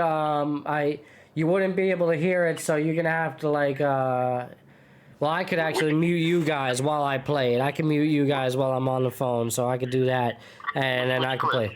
Are you the one that you sent me? Okay, so it's a big clip, but with a juror. Yeah, well, Yeah, you want to explain it then? Yeah, explain the clip for us. Real quick, a synopsis. Yeah, I'll still watch. I'll let you guys. So really, the meat and potatoes. A lot of it's pretty good, but you would want to really edit and see what you want to put on the show. But from 7 minutes to 10 minutes roughly, when she started asking about what did you see on the video? I mean, you can tell he's uncomfortable. One, two, you can tell that he was trying to be diplomatic, because he didn't want to call Cassie a liar or the other girl a liar, but he said they weren't really sold based on what they were saying. He said there was a lot of times she was sitting, drinking water, smiling, laughing. They had her nasty stuff. He said it wasn't that much more explicit than regular porn that somebody would watch. Right. But you know what, these jurors are really going to make money off of this stuff, these little interviews they're doing, huh? Right. So yeah, you could play between 7 to 9 minutes and 50 seconds. Yeah, I got it queued up already, ready to go. All right, so let's go. DJ, I appreciate you, man, as always, for being a part of the show, man. And I love what you guys are doing. I tell my brother all the time, you guys, man. You guys are doing good, man. Thank you, man. Thanks, DJ. Hey, we gotta send you a hat and a shirt, bro. We got hook DJ up. Yeah. I'm gonna send you an Epis care package, all right, for being a real one. Large shirt, man. I got you. What, large or extra large? What do you need? No, large, man. I'm trying to follow my brother's lead with the running. Hey, there you go, bro. You got the trucker hats with the snaps on the back. I got you. Yeah. Okay. Yeah, I got you, and I got the keep showing up shirt. So there you go. Yeah. That's it. Great slogan. All right, man. Let's play this clip for the people. And again, bro, thank you for calling in. It's a beautiful thing, man. Okay. All right. Thank you, DJ, for coming back in and calling. It's a beautiful thing. Again, everybody, before we get this clip going, if you want to be a part of the show, you want to get on here and talk a little something just like DJ did right now, hit me up. Text me 347-870-1170. Text your name and a topic. All right, if I like it or we could get to you, we will bring you on. I'll call you and queue you up, and we'll talk a little bit about it. And again, just keep it respectful and appropriate for the channel, and we have no problems. All right, here's this CNN exclusive. This came out 2 weeks ago. All right, talking to the alternate juror in the Sean Diddy Combs trial that DJ was just alluding to. So here is that for you guys. No, they were very graphic. And, but I think overall, you know, we were looking at it from like one side, and it was definitely riveting and eye-opening. What did you see on the videos? You know, the press wasn't able to see it in real time. Yeah. No, I mean, they were showing some of the, well, I mean, there was both the freak-offs and hotel nights, as they were called, from both of them. But it was... what did they show in those videos? They showed, well, again, you know, the defense and the prosecution showed different clips, so they were very selective. Like the prosecution was showing more, you know, just Cassie just sitting around. The defense showed that? The defense showed that, yeah. Just her sitting around not engaging in sexual activity? Yes. The prosecution, when you had to have your headphones on and otherwise, what were you seeing then? There was sexual activity, but I mean, it wasn't really. Was it force? No, it didn't seem forced. It was actually like pretty tame. Really? Yeah. Did she? It was just a lot of rubbing oil and stuff on there. It wasn't. So it wasn't anything too you know, graphic. I would say. Let me ask you. This jury that deliberated did not find sex trafficking when it came to Cassie Ventura. They also didn't find it when it came to Jane. And I want to ask you about Jane in a moment. But did it surprise you when it came to Cassie Ventura that they did not convict on sex trafficking? No, I think it was a difficult thing to prove, and I think there was always some doubt, you know, whether, because you know, I think what the judge says, it has to be forced, and I think the defense did show some messages where it didn't seem that it was forced. Oh, her text messages when she talked about it. That was really important to you to consider. I think that was one aspect. Yes. Did that make you feel that it was consensual? It did seem like it. Yeah. It was really. Talk to me about. Hold on. Even in the videos and everything, everything it's about to seemed finish. very It's about to finish. consensual. Hold on. Really? Yeah. How about with Jane? Obviously, she testified for several days, very emotional at times. It was, yeah. What did you think of her credibility? Last point here. Did you believe her? I think it was very again, riveting, you know, long testimony, and I mean, I did believe her, at least on some parts. Some parts were a little bit didn't add up as much. Seemed a little strange. What part seemed strange to you? One part for me that seemed a little strange was the the night I think when Jane was in, when they had that's the definitely, fight, it's definitely. it just the timing seemed a little Dub, like you going mute from your one mic, closet mute to your another closet to the, it just something didn't add up there. How about the impact when you heard that her rent was being paid or her lawyer is being paid by the defendant? Did that surprise you? That was surprising, yeah, and it was that it was still being paid. What did you think when you heard that? Wow, it was surprising. I want to ask you as well about. I mean, obviously, I'm That's talking interesting. About We're gonna. I'll leave it off there. Very interesting, and I agree with Gino on that one. That is definitely a soft no. What's that? Just him. Basically saying that it would seem rather consensual, that there wasn't it wasn't forced. And then just in regards to the testimony, like you said, long, compelling, but there was parts to it that, didn't quite add up. He never said that he R.I.P. her. She just said he beat her. Yeah. Well, beat her. We saw that. Right. But they never. He was never indicted on that stuff because that stuff, the limitations on it were gone. But, publicly we know that he's a woman. He was a woman beater. Yes. Sure. But in the court, it wasn't in the docket, right? Yeah. So now, it's just sexual assault and trafficking to commit sexual assault, and he beat them shits. Yeah. So now he got convicted of trafficking prostitutes, mostly male prostitutes. So it's we'll give him 20 years for hiring guys, to come have consensual sex. And and honestly, he's not even going to come close to doing 20 years, right? So he's already been in there for a year. He's going to get the time served in November, probably. Get a fine and walk away. Yeah, no doubt about it. I don't think the government is going to be pleased with that because they really came to get him, bro. Yeah, maybe they want to make an example. Maybe they're making an example out of him. But it doesn't seem like they made the example. They might have scared a couple of people. But it doesn't seem like the example was made. I agree with you, sure. I mean, I don't think justice is served in that sense. No. And it's clearly, like, to Gino's point, that an alternate juror does not seem convinced in her defense. And I guess the prosecutor. And I don't even defense. think, and honestly, when what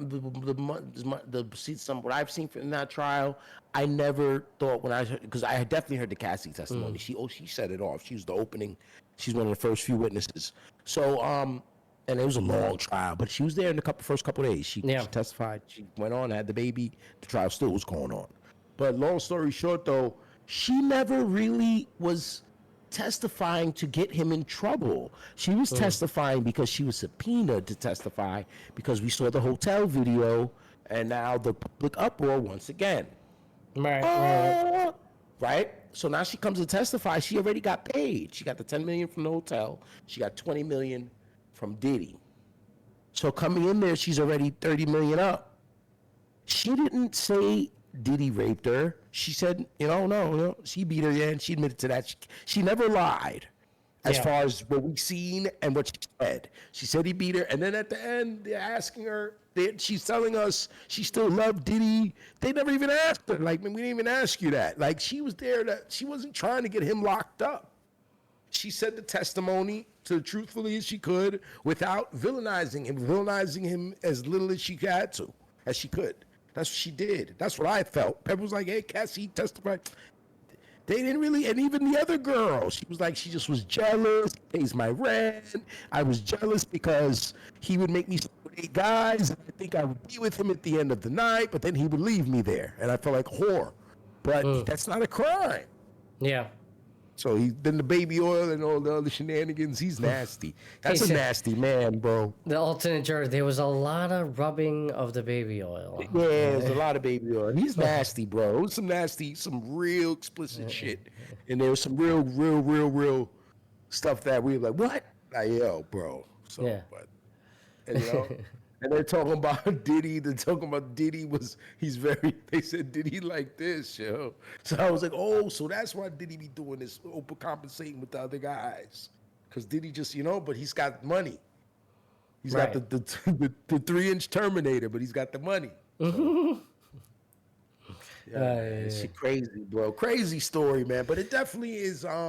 It definitely correlates with, like, you know, with the other stuff going on. Yeah. And the Epstein stuff. These billionaires, they're all billionaires. They're all billionaires, and we're about to give these billionaires more of our money in this new bill that's going down, the billionaire bill. So it's just funny, all of this shit. It matters. It matters in the grand scheme. Yeah. No, absolutely. You know, so, you know, listen, it's got to be talked about. I don't think justice served in terms of the Diddy case. Yeah, I think there's more to it, but, I mean, you know. Considering what they put on him, yeah. He didn't do the other day. They did a bad, I think they did a bad job. Yeah. The government with their case, bringing the charges as they did. If they really wanted to do something, they should have did better investigate. All of these lawsuits, when you talk about Tony Busby and he's got all these lawsuits, none of them are going out, bro. Tony Busby, the Houston lawyer, the same guy who got the chicks to talk about Deshaun Watson and the massage lawyer. Yeah. That's when he rose to Tony rose to prominence. When Diddy came out, when the Diddy shit popped off, he opened up a hotline to anyone who Diddy did anything to call. The hotline, bro. So people calling Diddy, I was at a party with that. The hotline's going nuts. Hotline bling. Right. You know what I'm saying? And he went and all of these cases that he had, these underage girls, and none of them hit. And then he had the Jay-Z accusations, and Jay-Z sued him. So his party's almost over. Because he's just the same guy who went after Shannon Sharp now. Oh, really? Guy. Yeah, right. Guy's the real ambulance chaser. Big time ambulance chaser. Because I guess Shannon just settled just now, right? I also haven't heard any freaking updates on that whole Shannon Sharp thing. It's quiet because there's nothing going on. Yeah. When they find out you ain't do that, they're not gonna put you on the pedestal and carry you around. Look, Matty didn't do it. They don't do that. No. They just be like, yeah, he didn't do that shit. He didn't really do that shit. Man. When you did, he did it. It's not fair, but it's the truth, bro. You know what I'm saying? It's always been like that. They'll slander you. They put it, you know. And then people just remember the loud people saying you did it, but when, he didn't do that? Nah, they exonerated him like 3 years ago. Right. Oh. Yeah. You know, but Busby, big ambulance chaser, bro. Vlad was going after him. He was like, how come none of these people you accused have come of, there been any settlements? Yeah. There's not been one. Yeah. Hasn't been one. No doubt. Yeah. No. Yeah. He got Deshaun Watson. He beat up Watson. You know, Watson did whatever he did, and Watson paid up big. And after that, Busby just went on a tear. He's trying to get, but man, this is a mess, bro. So Shannon Sharp, I believe he is settled with the girl. We talked about this, bringing it up again because we had talked about Shannon Sharp on a couple episodes ago. One of them, 20 episode 20 something. It wasn't too long ago, so it was 20 something. And we talked about Shannon and his situation with that young lady. And, we were talking about how, what he said or didn't say and how it is interpreted. Because, he's like, I'll choke your little ass, We're like, sometimes you tell her that. Like, I'll choke you, stop playing with me, girl. But how's it interpreted? But long story short, she was threatened with a $30 million lawsuit, Matty. Yeah. It was, or 50. And, I forget. No. But, it's going away. ESPN's kind of smart about it because the guys has such star power. They just put him on the shelf instead of shit canning him like they usually do people. Yeah, and now they're using Mr. What's his name over there? Pat McAfee, and just parading him around everywhere. And that's going to burn out. Yeah, he's already burning out. People are starting to get tired of him. He left WWE too. He sat down.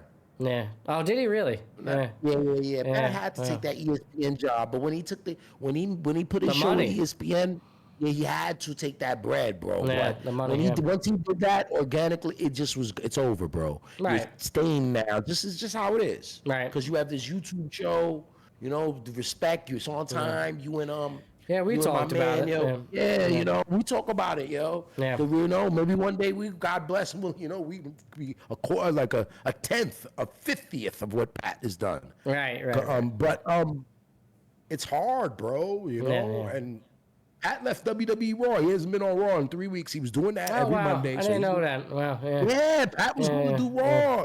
Monday Mm. night, he was there. Then he would go back to Indiana and Yeah, do the show in the morning. Right, but he stopped. Wow. Yeah. Yeah. Interesting. A lot. I like that, but yeah. This, people get tired of the shtick and the college, the keg style reporting and shit. You know, people get annoyed at everything eventually, yo. I did want to move on here, Dub. I was gonna hit the Colbert topic and talk to the people about that a little bit. Would you like to take a quick break a little bit? You want to keep on going? You know, you want me to hit this topic, then take a break? What are you feeling? How are you feeling? I don't know. I know it's late. We are at the hour and a half mark. What time it is? I'm having a good time. I haven't been clock watching. Yeah, we don't look at the time. We don't look at the pace. We just run.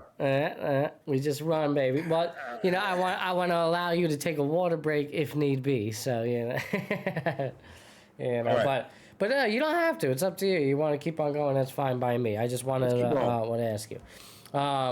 So I'm gonna take a mental toke real quick, and that's it.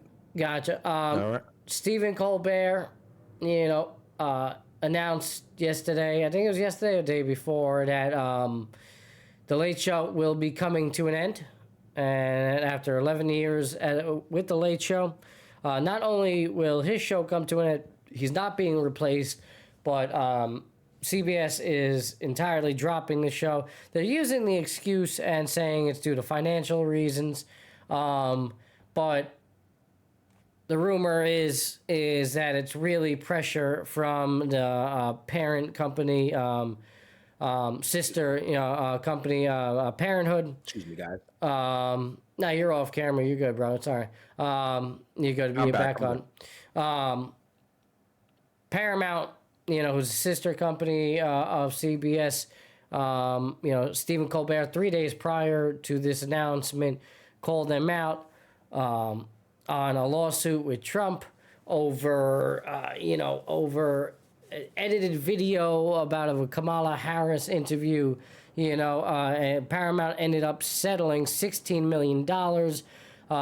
We come to find out that Paramount is currently, as we speak, applying for a merger with the FCC for some Skywalker, some other company that they're trying to merge with. Sounds like big money, Matty D. Sounds like a lot of money. Sounds like huge money, especially when you're dropping a $16 million settlement prior to a merger. That's really when we talk flexing. about that kind of money, bro. We're talking about people switching sides, people giving up their beliefs or their stands and their morals, and no doubt about it.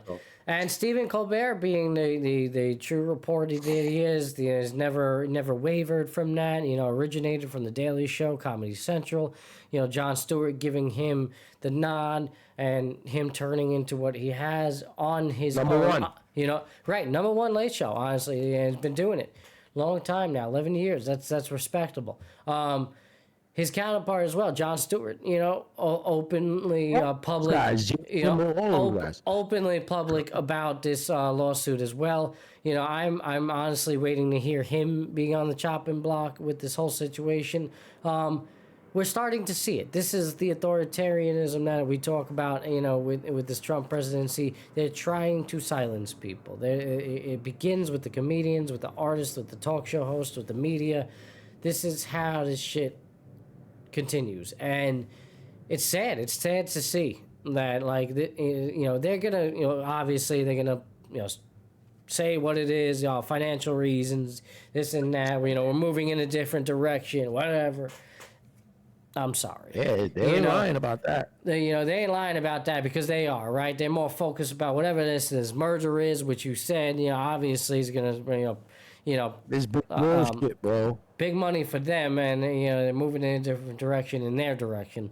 It's just crazy. I'll play a little video for you guys as well. Stephen Colbert actually talking about it, but I had that up on the screen for you just now. I'll pull it up again one more time, just read it off. It's not just the end of our show, it's the end of the late show on CBS. I'm not being replaced. This is all just going away. And I'll pull up that video. How is there, well, see, this is what I don't understand. How in the hell is there fireworks going on right now at 11:06 p.m.? It's July 18th. Why are we blasting? Is that Citi Field? No, it's not Citi Field. It's 11 o'clock. Maybe they had a concert. Nah, did the Mets not play at home today? Yeah, they did. Yeah, right? Did they win? So. Oh my God, they really lost tonight? 8-4? They got their ass kicked. Oh my God, Mania played bad? I don't know. I wasn't paying attention. Everybody got their ass kicked. All of the Yankees, Mets. Are you kidding me? Mania gave up. Oh, Mania only gave up 1 earned. Wow. Okay, Alex Carullo gave up fucking 5 earned. Okay, great, wonderful. So Mania only went 4 innings. Probably they wanted to curb him because of just coming back, as opposed to just letting him pitch, which would probably resulted in 6 great innings. And you would have won the game. Okay, thank you. That's all I needed to know about that game tonight. Wonderful. Mets retire David Wright tomorrow. David Wright potentially may be handing off the captain to Francisco Lindor. The Angels came back and beat. Oh, that's a good look because Lindor deserves it. The Phillies came back. The Angels came back to beat the Phillies, though. I don't care about them. Well, you do care. The Angels beat the Phillies. The Phillies were up by 3 runs. I mean, I guess that's the saving grace. I don't really care. It doesn't I don't really even think about it. What pisses me off is that you lose 8-4 to the Reds, especially when it's on an innings limit with Sean Manaea. Come on, man. Really? Stop. The Reds are 51. The Reds. The Reds are 51-47. Yeah, all right. They're a good team. Mets are better. They should just win. All right. Listen, coming out of the All-Star break, Soto hits a home run. Restart the game. Vibes are good. I can't. Dub. Here we go, bro. The second half begins. But I did want to play that Colbert clip for you guys. Okay. Play that. Yeah. Let me just cue that up real quick. By the way, I'm going to the Mets game tomorrow. I decided to pull the trigger, and I was like, nah, man, I gotta go see my boy get retired. And David Wright meant a lot to me. Growing up, I'll forever have that memory of him hitting that home run. In the World Series, Citi Field, that was like the glorifying moment at Citi Field. And, even early on in the season, him coming back from injury against the Phillies, hitting a towering shot to left. All the times, the defensive gems that he's had over the years. Just all the memories with David, all the injuries that he battled through, well-deserved. An all-time Met, all-time captain in New York. He's up there. And he deserves his shine in the sun for a day. And I hope it's going to be a great day tomorrow. I bought some nice tickets. I'm going to have some close seats. I'll have some stories up for you guys on social media. I'll be doing some things tomorrow at the ballpark for sure. Reporting live. And I'll probably, maybe I even throw up a live feed for you guys and let you watch it. I could do that. That'd be cool, I suppose. Probably a lot of other people do it too. I'm not one really for that, but if you guys were to enjoy that and to see it, I'm sitting so damn close. And with my camera, oh boy, it's like watching it on television. So maybe I'll throw up a live feed for you guys. Even on Twitch, I'll just throw up a feed. I could go live on YouTube.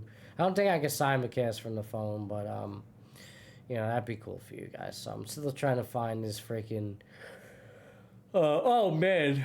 I gotta show you this. Hold on. This is great. This is hilarious right here. Getting ready for Trump's UK visit in London. They're putting up a picture of him and Epstein when they, back in the day, on the bus stop, bro. Yeah, he's gonna lose it. Oh man, wait, hold on. Why they playing with that? Why they playing with that man? Because that is British humor. All right, for you. That is phenomenal. Okay, I love that. That is great stuff. No, but the way he talks about Epstein, like he never gave a shit about him, yo. Right, I know. Who cares about this guy? He's a weird man who had problems. Like they're still talking about him. You were co-signing him, so you didn't know him when you were talking that shit. You just. Mooncakes is like, are you trying to tell me I have to do work tomorrow instead of eating my nachos? All right, can we negotiate the over-under for the promos that are allowed for tomorrow's game? How about that? Maybe we'll do 1 or 2? How about we do 2 promos? I'll buy you nachos and your Dole Whip, and we'll call it a deal. Huh? How about 2 promos, nachos, and a Dole Whip for her. Is Dorothy going to negotiate that on her own? Well, I don't know. That's what I'm providing. I'm throwing that on the table for her. So maybe you get back to me. Yeah. I already bought you the nachos. Oh man. It's too much. Let me put this down, and I'm still trying to. Hold on. I bought her the nachos. She gave me what I wanted. You know that. Oh man. I don't write like that. And then he writes like that. They got the signature. He actually does that. Right. He turns his signature, and he'll draw into something else with the money signs or whatever he's talking about. Where is this thing? Yeah. Is this in Discord? Live Epis stream? No, I don't want W's face times 2. No. What is this? Why is this here? I met him many years ago when he was a nicer man. Before the little girls. I met him. That's disgusting. What is this? Come on, man. Why can't I find this all of a sudden? What is going on, Dub? I'm having trouble here. All of a sudden. Wait, are we in? Why is this not showing up? Thank you. What the hell? All right, finally. Jesus. Pissing me off, people. All right, pro streamer stuff. All right, there you go. Oh, I don't even like that. Move it over here and do a little dance, make a little love. I don't know if anything will ever repair. My parent corporation, Paramount, paid Donald Trump a $16 million settlement over his 60 Minutes lawsuit. As someone who has always been a proud employee of this network, I'm offended. And I don't know if anything will ever repair my trust in this company. But just taking a stab at it, I'd say $16 million would help. This settlement. This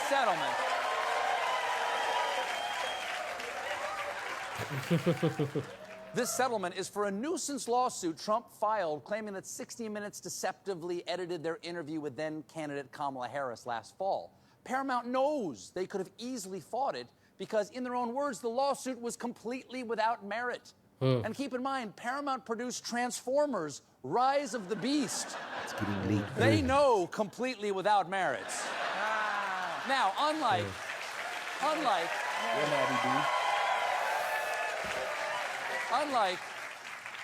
the payoffs from ABC and Twitter, Paramount's settlement did not include an apology. Instead, that's good. Instead, the corporation released a statement where they said, "You may take our money, but you will never take our dignity. You may, however, purchase our dignity for the low, low price of $16 million. We need the cash." Now, I believe... What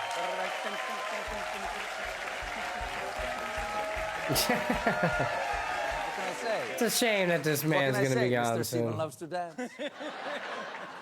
Now, I believe this kind of complicated financial settlement with a sitting government official has a technical name in legal circles. It's big fat bribe. Because this all comes as Paramount's owners are trying to get the Trump administration to approve the sale of our network to a new owner, Skydance. Skydance, that's what it was, right. That was Skywalker. The music I was expecting? Okay. That was me dancing in the sky. Yeah. And some of the TV typers out there are blogging that once Skydance gets CBS, the new owner's desire to please Trump could put pressure on late-night host and frequent Trump critic Stephen Colbert.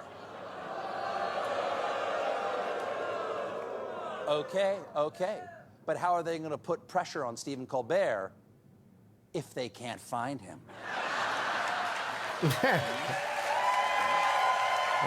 a gem. My bad, bro. I didn't even know you Paramount got the paid audio up. I Donald thought you Trump were a still trying to pull it up. $16 million settlement. Oh, yeah. Nah. Yeah, that was a little, it was a little miscommunication. I didn't know the audio was up because I thought you were still pulling it up and you had a little dead spot. I was like, oh, let me. I appreciate you. Nah, man. And you know me. That was my fault. You know me, baby. I'm on point tonight, baby. My production game. You are. Yeah, you my got production game is nice. I didn't mean to talk over. I definitely didn't talk over the audio. That's all right. But yeah, man. But yeah. You're right though. What you said earlier, when you're talking about when you start messing with the arts and comedy and music and start telling us how to like it and how to view it, and you know that's Korea shit. That's that Korean. It is. Yeah. That's North Korean shit. And I'm sorry, I know some people choose to ignore it. That's whatever. I mean, when you talk about fascism in Germany in the 1920s and 30s when it rose, the first thing they did was burn books and burn art. And, to start telling you what to, start eliminating things that might open up your mind to a broader spectrum. Yeah. You know what I'm saying? They try to eliminate those things. Yeah. Put the blinders on you. So, that was, you look back to that and that time in history, and there was a point during all of that it was normalized, right? It was just like it was a slow rise to how it came to, and here we are. I feel like it's a very similar time in history. It's just it's on American soil this time, and it's resurrecting the whole idea of racism and not the idea of it, but the rampant level of racism in this country, and it's scary. It's weird for me as a white man, blonde hair, blue eyed in this America, because virtually outside of my Asian Chinese wife, I almost at times don't feel truly affected by it. But I do feel affected by it now, and because of my wife. Now, that doesn't, if I didn't marry her or things like that, it's not that I wouldn't be, aware or keen to what's going on. But, man. It's sure. It's I'm on that other side of the spectrum where it's right in your, it's right it's every day now for your life, every day. So when you probably can see it better now, I definitely do see it better now, but growing up I was ignorant to all of it, that's just the truth, and it's different, nowadays. I mean, it's all over, and at some point we got to take a look at these things, and that's where it starts. Our morality starts with our own self-awareness. Mm-hmm. So when you can start talking about Matty 2005 Matty, and in 2015 Matty, and 2025 Matty, the evolution of us. We should all have that ability to be flexible and to change, and it's not even change; it's growth. Yeah, growth. Because I've come. I was ignorant of a lot of stuff too growing up. There's a lot of homophobia around me growing up in my, in the family, what we taught, Caribbean family, stuff like that. And just realizing, what people do is what people do. And it's, has nothing to do with me. We're always worried about other people when we don't need to worry about them. But when it's time to help people, we're not worried about it.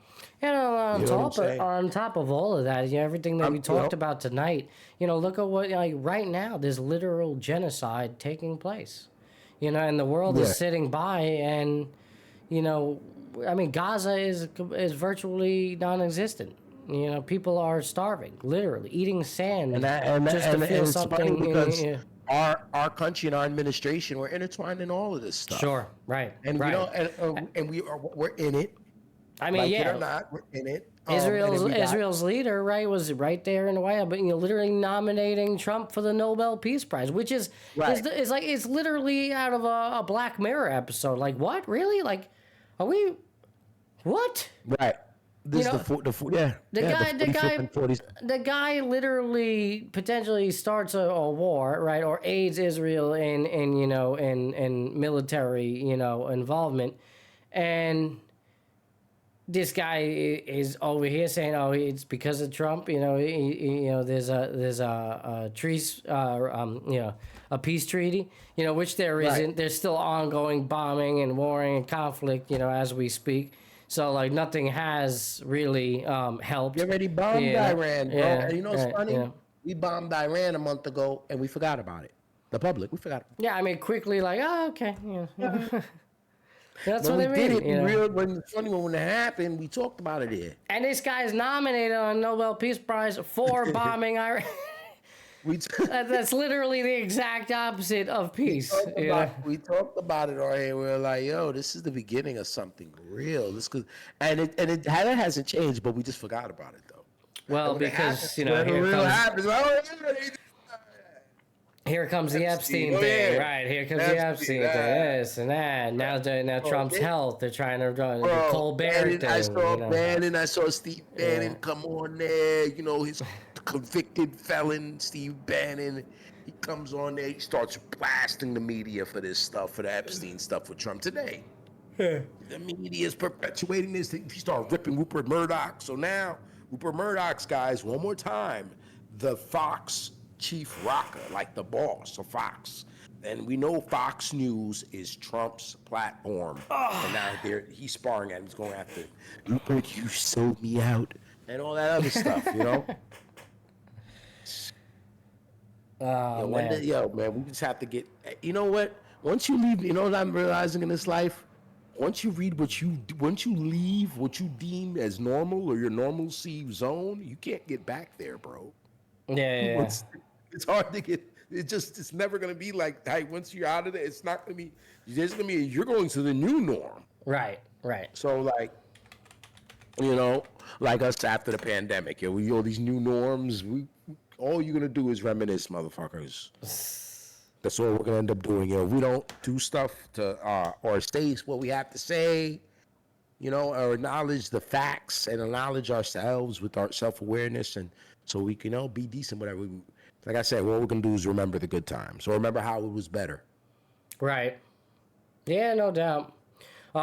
This is pretty funny since we talked about this early on in the show, and you just mentioned the Phillies. The Philly fanatic, you know the Philly fanatic, right? Of course, the green guy, the green gentleman. Yes, indeed. Let me see if I can make this a little bit bigger for the people here. Yes, that's good. So, and I love this. The timing on this just happened. It's such a beautiful thing. The Philly fanatic, and I guess the Philly fanatic's wife, or I don't know what you want to call it. There's a second fanatic.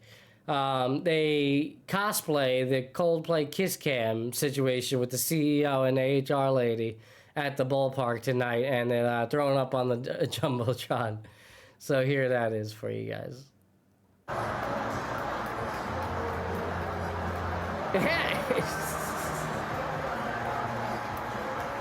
Oh, man.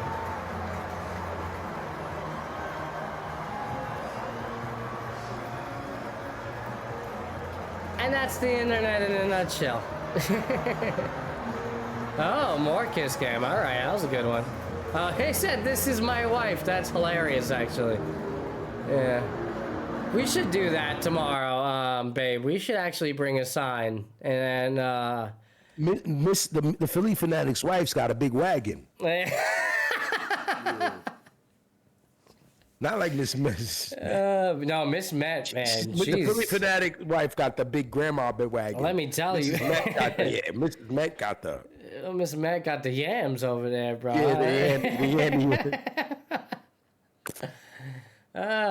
She will not be denied. All right, there you go.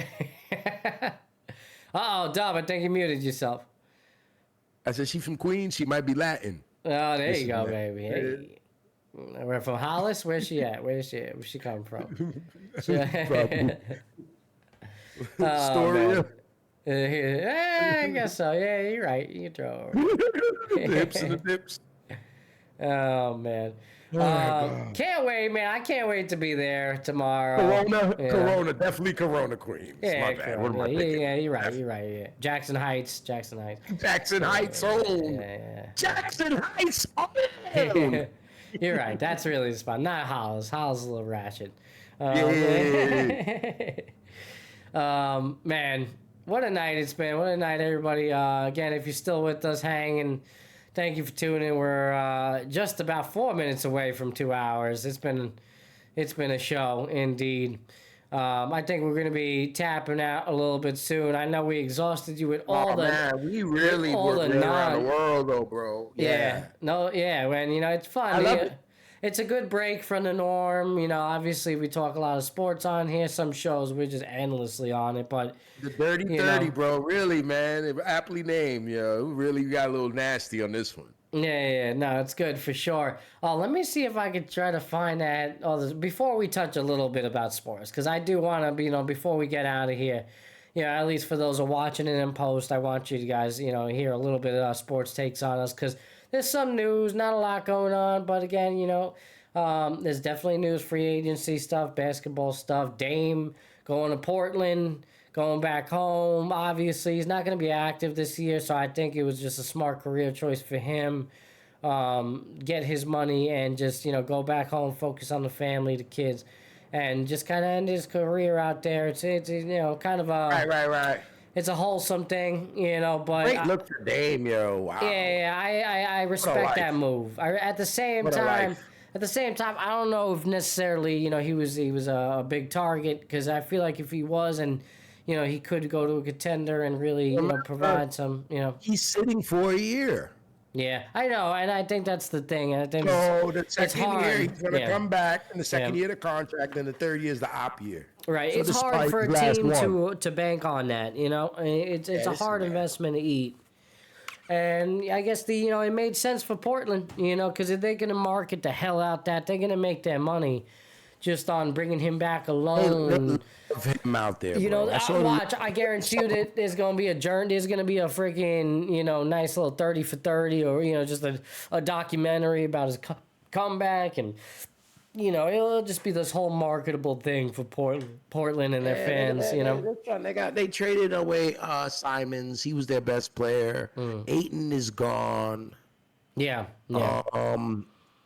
They got Scoot Henderson, who they took number 2 in the draft. Scooty. 3. Then the wnba draft, they took Scoot 3. Yeah. And then they just traded back they got Drew Holiday, so he's gonna run the show, I guess. They're gonna try to see what they're gonna do. They still got my man Jeremy Grant, the highest paid role player in the league. Yeah. Jeremy Grant. Yeah, whatever. Yeah. They're not going to be trying to win a division or a championship or anything. I don't think they expect, but good for Dame. Is this? Dame keeps all of that Milwaukee money, Matty. Yeah. Then he gets a new contract. Oh, there. And he goes home to rehab with his kids. What a life. All right, I got a good one for you guys before we get on our way. We're chilling. We're still hanging, everybody. Don't go with us. Don't hang. We're at the 2-hour mark. It's 11:30 Eastern time. But hopefully there's some West Coast peeps out there. I know Mooncakes is around. Haven't heard from Gino in a minute. But again, we appreciate all of you for tuning in tonight. Whether you come from Twitch and YouTube, watching it in post, please like the post. It goes a long way with the algorithm and, feeding us out there and, promoting the show and just doing, comment. You got something to say, good, bad, whatever, indifferent. As long as it's appropriate, don't go too crazy. I'm not going to leave, and also the pages itself will take you down if it's crazy. But, yes, please like, follow, subscribe, comment. Do whatever you got to do. Spread the word. Epis is here. All right. Just shy of 14,000 subscribers. We got a lot of short and long form content out there. I put out 2 long form videos. One yesterday about the whole Angel Reese, Caitlin Clark's, saga as it continues, as it goes on. Talking about Reese a little bit. And then I released today another video on YouTube. There's a short video up on Instagram, Facebook, and TikTok about RG3 and Shaq threatened to punch him in the face. We spoke about that. We did talk about that on a previous show. Yeah, absolutely. Yeah, that's what I'm saying. I'm bugging out.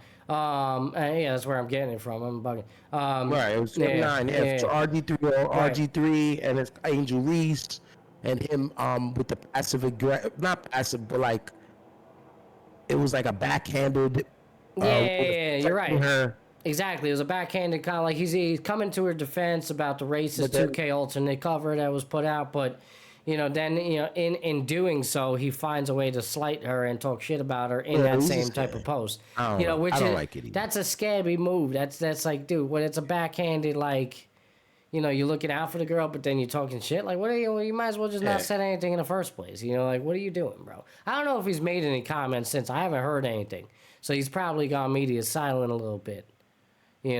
But anyway, moving on from that, again, we, check him out. The long form is good. It's about 15 minutes long, so you can watch it in parts. It's really good. It's really engaging, really fun conversation with me and Dub. And, I'll be putting more of those types of videos out, certainly with this type of show.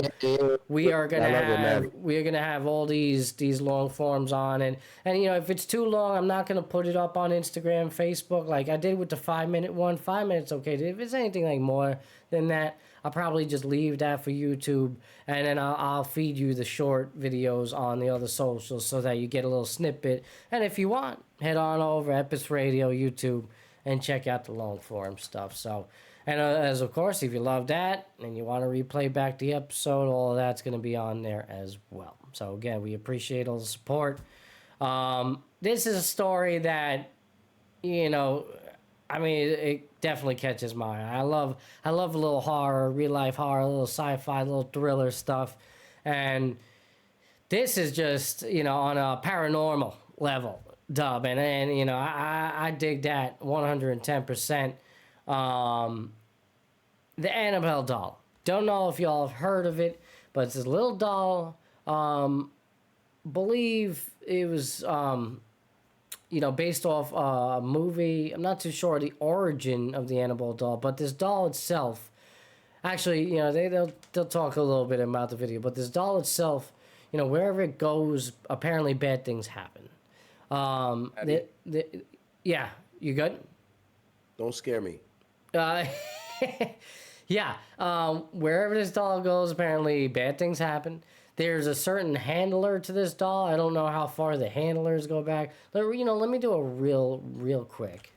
The Annabelle doll, just to check how old this doll really is. So the Annabelle doll's origin story involves a Raggedy Ann doll given as a gift to a young nurse in 1970.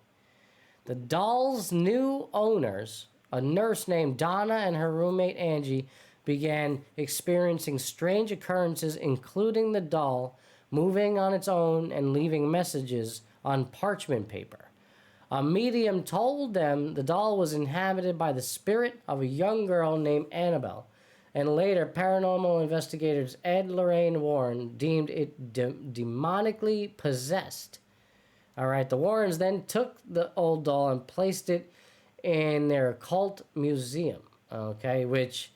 apparently, ever since then, in Connecticut, it is traveling the world. Why we let this doll out? Why did they let it out of the museum? Is beyond me. This is real, yo. And the night, 20 years later, they come to the museum and remove it. Some kids, right? Just to get you an image on this. Oh, this is apparently. Oh man, fudge, bro. Yeah, screw this doll, okay? Oh, my God, I'm pulling it up for you guys now. You're making me feel away because I put the doll in your story. I hope that doesn't count. Yeah, I mean, that was about the Annabelle doll, right? I know. You're like, yeah, that's weird. Oh, fuck, bro. You going to kill me? You offing me? Bro, I'm going to erase that shit, bro. Oh, my God. That's right. That story, bro. You got the bad juju on me. That's fucked. Yeah, I'm gonna erase the shit, bro. Right now. You gotta erase the story. It's too late, bro. Annabelle knows. No. If that bitch is coming to New York, I'm leaving, bro. I've deleted it. I'm leaving if she's coming to New York. So this is a creepy ass doll. You can see a little bit. He deleted it. There you go. There you go. There's the story. There's the story. Oh my God. I got you with her, bro. I know. I was like, bro, that's a little creepy. It was funny because I knew I wanted to talk about it.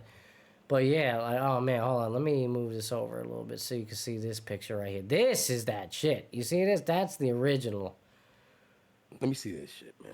Hold on, let me go back to The real face is on the left, bro. Real face, that was the old school one, and I guess there's a new one now. It's a little shaky on we got to get a whole discourse on this doll. That's the doll right there. The one on the left is the real. Yeah, that's the. That shit looks creepy, bro. Yeah, that original one is out of this world. But the one that's being transported now is the one on the right.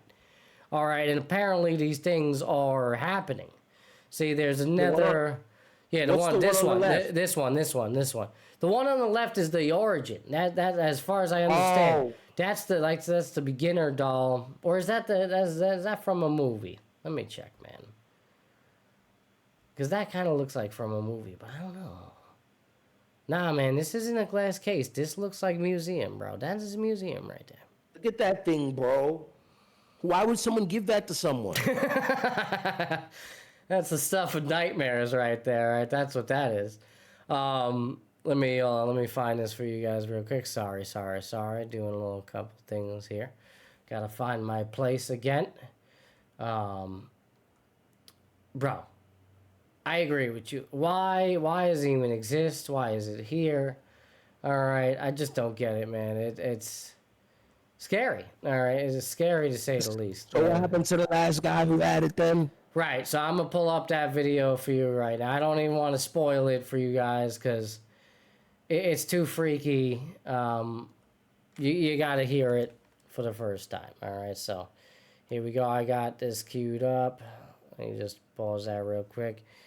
Okay, fix this. In 2019, the Occult Museum closed due to zoning violations. Ooh. In 2025, the and that's when they started moved it. They said it disappeared in 25. Oh my God! As part of a Rob Marquette paid for a tour called "Devils on the Run," showcasing items from the Warrens Occult Museum.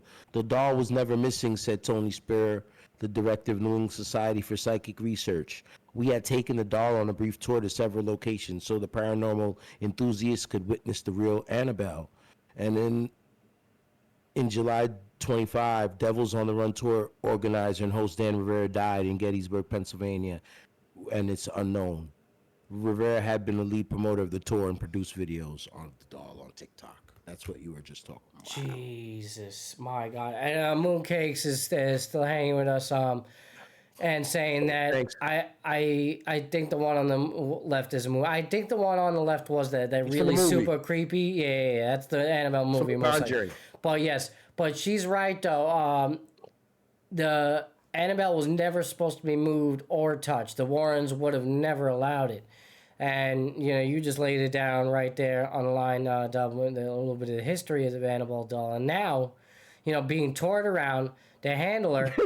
The handler named Dan Rivera, a Connecticut paranormal investigator and one of the handlers of the famed Annabelle doll, known from the Conjuring movies, died suddenly over the weekend. Okay, Rivera was part of a group for the New England Society for Psychic Research on tour with the Annabelle doll in Gettysburg, Pennsylvania over the weekend. It is not clear how he died. He was 54 years old. Oh, 54. Okay, sorry. And here is for handling the allegedly haunted doll, Annabelle has died. Rivera was part of a group on tour with the Annabelle doll in Gettysburg, Pennsylvania this weekend. Annabelle is in the Warrens Occult Museum. Right now, it is not clear how he died. And another rumor that went viral. The doll may have caused 3 big news stories in Louisiana. A plantation burning to the ground. A plantation burning. And Marie Lavelle's historic home caught fire. She was a practitioner of voodoo in the 1800s, right after the Annabelle doll was in New Orleans. The New England Society for Psychic Research said that Dan Rivera died suddenly over the weekend. Connecticut native has cared for the doll made famous by the Conjuring movies. It's just a Raggedy Ann doll, but the things that it's done and the havoc it's caused to people is serious. He was 54 years old. Paranormal investigator known for handling the allegedly haunted That's wild. That is absurd, bro. All right, and the fact that they, what's the update? How long is this? 2 days ago? Do we not have no update on Dan Rivera? No. We need to know, man. I want to know because that's crazy. And then you hear, there's a prison break while the doll's around in town. is a freaking plantation burning down, which, you know what, that's a win. The voodoo practitioner, her estate, burning down, that's kind of, that raises, I brought up the Annabelle doll. I was telling my sister about it. I told him I didn't know about it, and you were, I was telling her I was about to show my big sis, But she said, so you know about, she said, so you don't know about the Robert doll. I said, the who? So I look at the Robert doll. It's another creepy doll. Oh, no. Bro, yeah, and I'm reading about him. He's in Key West, and he's killed people. He moves. People have said he moves around. Oh, no. Why does he move around? Why are we moving these things around? God damn it. What are we doing? Matty. Look at this thing, man. How about we just burn it? You gotta send it. I can't. You gotta really hold it up to your camera if you want to do that. No, I'm just gonna send it to you on Discord. Send it to me on Discord. Send it on Discord. Yeah, we're gonna bring them up. We're gonna talk about the haunted dolls. That is just. She said, "Did you know about the Robert doll?" I was like, "No, I don't. I didn't know about the Annabelle doll. The Robert doll." I don't know. Maybe we don't. There you go. Talking about these damn dolls. Nah, bro. Nah, we're here now, bro. Yeah, we're here now, bro. I'm gonna say a prayer for us tonight. Hold on, I'm checking real quick. Oh my God, what in the world is this? What is that? It's creepy. Where the hell is this? I can't show it. Hold on. I'm gonna learn about it right now with you, bro. Okay, hold on. Oh, how did I put that up there? Oh, okay. I could just show Dub's camera here. So there it is. Oh my God. This is the Robert doll now? Yeah, this is like one of those where you could put the needles in you, right? Like it's like one of those, like a real voodoo type doll. Why does it look like... belonged to Robert Eugene Otto, an artist described as eccentric who belonged to a prominent Key West family. The doll was reportedly manufactured by Steiff Company of Germany, purchased by Otto's grandfather while on a trip in Germany in 1904. The doll's sailor suit was likely an Otto outfit that the Otto wore as a child. This goes way before the Annabelle doll, too. Wow, okay. So this Robert doll goes back. The doll remained stored in the Otto family home at 534 Eaton Street in Key West while Otto studied art in New York and Paris. Otto married Annette Parker in Paris in 1930. The couple returned to the Otto family home in Key West to live there until Otto died in 1974. His wife died 2 years later. After their deaths, the Eaton home containing the doll was sold to Myrtle Reuter, who owned it for 20 years until the property sold. To operate as a guest house. And in 1994, the doll was donated to Eaton Hotel. So what's the legend? Go ahead, Matty. I don't know. What's the legend? Okay, I got you. I got you. According to the legend, the doll has supernatural abilities that allow it to move, change its facial expressions, and make giggling sounds. Oh, I got it here. That's insane. All right. Some versions of the legend claim that a young girl of Bahamian descent gave Otto the doll as a gift or as retaliation for wrongdoing. Right. Oh, my God. Other stories claim that the dolls moved voodoo figurines around the room and was aware of what went on around him. Others legend that the claimed doll vanished after Otto's changed ownership several times. Oh, yeah. That's crazy, bro. That's insane. According to the folklore, the doll has caused car accidents, broken bones, job loss, divorce, cornucopia, and the cornucopia of other misfortunes. And museum visitors supposedly experience post-visit misfortunes for failing to pay proper respects to Robert upon visitation. That is the illest part, You have to come. If you come see him, you have to kiss his ass. He's in Key West. He's in Key West, Florida. Yeah, you're not too far. No, a little far, but closer than you, unfortunately, because I'm not kissing that doll's ass. And I'm probably end up paying for it on the way out. Man, I believe you. I'm a God-fearing man, bro. This is wickedness. This is a demonic spirit. This is demonic shit. So where is Dan? What happened to Dan Rivera? Yeah, I want answers. I want to know about Dan Rivera. We need to know. The public needs, just like the Epstein files. I need the Dan Rivera files. Zero, what's going on? Zero, what's going on, broski? How you doing, bro? So guess what? Guess what we're gonna do? We're gonna stay on top of this, just like the Bill Belichick damn straight story, and then come back. Bill got some new news too, by the way. I did see you send that to me. Yeah. They've got a Hard Knocks type show for him. right now. Right. Yeah, but you saw the thumbnail how they had our girl with her. I know. Yeah, she is, baby. Looking at him, good old Billy. Yeah, Bill Belichick, UNC docuseries reportedly. Look how sexy my man is. Look at him. Yeah, so sexy. Fuck out of here. Bill Belichick reportedly slated for a docuseries with UNC, headed towards Hulu after there was an HBO fallout or something like that.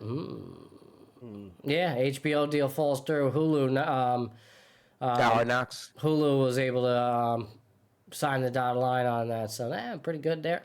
That's gonna be great, bro. That is material for you and me. Content, baby. She's gonna be there. We're gonna have a weekly Bill segment, baby. Baby. What's her name again? Was Jennifer Hudson? Is Jennifer Hudson?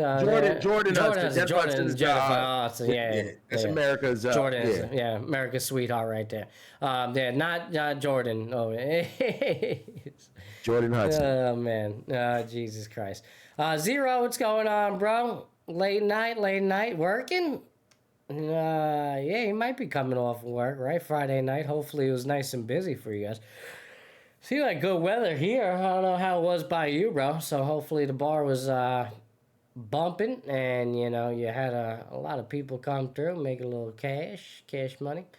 Been a long show for us tonight. A lot of non-sports topics we've been talking about all night long. Beautiful day, good dinner, very good. Have you played any of the rematch? I'm interested.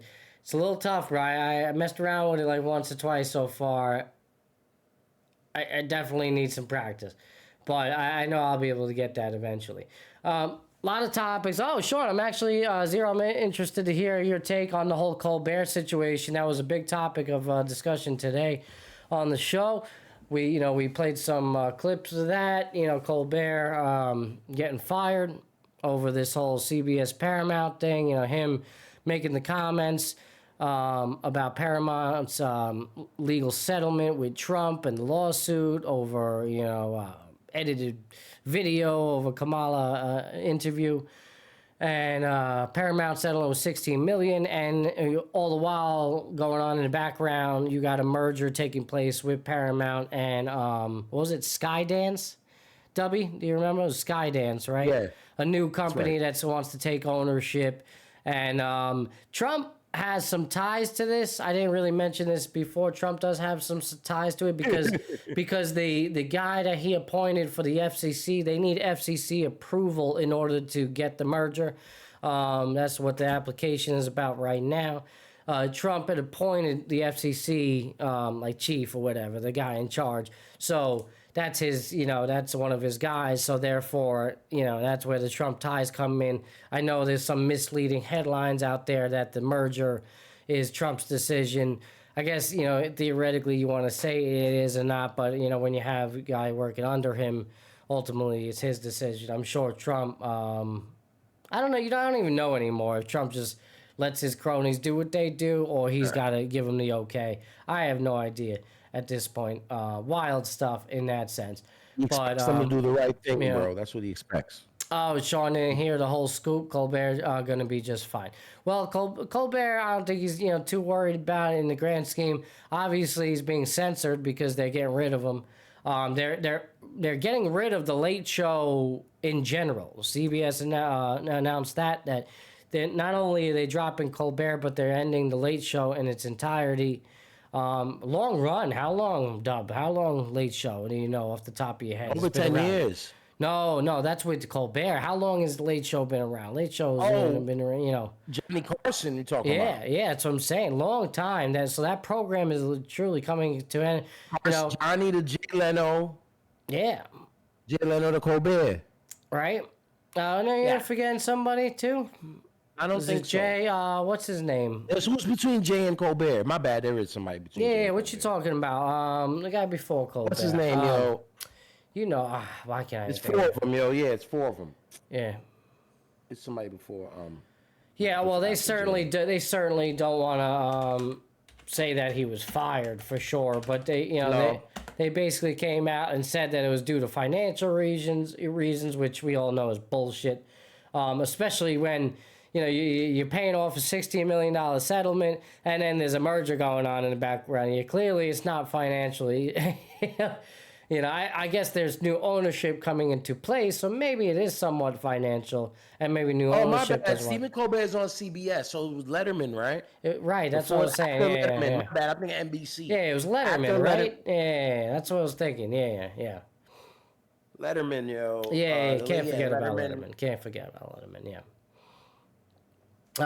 But yeah, who was the other guy? They had another host. Wasn't it Conan O'Brien? He's on NBC, right? Is he NBC? He's NBC. Yes. Conan's still going. No, Conan's still going right now. Yeah, it was two late shows competing with each other. NBC, yeah. Right. All three networks, always had one. I think NBC started theirs later, but the other two was always Letterman going against Jay, and before that, Johnny. Actually, you know what? I didn't even show this, so this is a good time to show this. I got a couple of things on that I didn't mention early in the show in regards to this. So let me pull that from you. And of course, it's more from our little commander in Cheeto. He's just making the headlines tonight here on Epis Radio. Yeah, he going crazy tonight. Go ahead and censor me again. All this stuff has happened in the last 48 hours, 36 hours. Right. All of this shit. All right, let me just fix my video here real quick. And why are you so small now? We don't want small W, that is no good. I want small W. All right, there you go. And for the people, that was just I thought this was a video. It's just this? Okay, it's just this. Well, yeah. Apparently, Donald Trump lashing out at late night hosts after the shock cancellation of The Late Show with Stephen Colbert, which happened a few days after Colbert criticized the network's parent company, Paramount, for its $16 million settlement. Interesting there. Bernie Sanders also made a comment on it, and I'll pull that up for you guys. I hope there's video on that old Trump thing. I thought I had video on that. I forgot that it was just that statement right there. But I'm getting the Bernie stuff for you guys as well. Crazy stuff, man. This just came out of left field, and everything that's, all the drama with the Epstein files, everything like that, for this to come out, and, a lot of people speaking out. I mean, Jon Stewart, obviously being one of them, he seems heartbroken after the decision. Bernie Sanders, another one, released this statement today. This is what the march toward authoritarianism looks like. We talked about that tonight on the show, Dub. Stephen Colbert, the most popular late night talk show host on television, has been taken off the air by CBS just days after he criticized the company for settling a bogus lawsuit with Trump. It's pretty obvious why Paramount chose to surrender to Trump. The Redstone family, the major owners of the company, is in line to receive $2.4 billion from the sale of Paramount to Skydance. But they can only receive, here's the caveat, they can only receive this money if the Trump administration approves the deal. And again, that's why they gave him $16 million and they let him win the lawsuit. And what he means by that's a little misleading by Bernie right there at the end, but essentially it is a part of the Trump administration. The FCC is the one who approves the deal. It's not the Trump administration. It's not like Trump's making that call from the White House or shit. I mean, due to authoritarianism that we're seeing right now, maybe he is. I don't know. But he appointed the guy ahead of the FCC, and he's calling the shots. I don't know the guy's name, whatever. It doesn't really matter at this point. But there you go. There you have it. And again, it's just another example, man. It's another example. I spoke about it here on our show, and what, us being censored. I mean, the fact that I'm not even allowed to spend my own money. I can't wait to see how this shit goes. To promote my episode. After when it's over, how our show, because we really, this was a unique show. We haven't really done it like this way ever. Yeah, so I mean, hey, the ramifications. We put all. Do I gotta put disclaimers out on YouTube just to save my ass so you guys let me talk about? I don't know, man, but there's definitely going to talk about it. There's going to be a political disclaimer in the video. Yeah, you're right. I'll probably, for safekeepings, I'll put that up there and all that. I don't care who people, I don't care if you voted for Trump either. I'm not here to say, yo, you're an idiot. I'm not going to do that, bro. But, it's never about that, right? We're just calling a spade, and this is what it is. I have friends that voted for Trump. It's both times. Yeah, no doubt.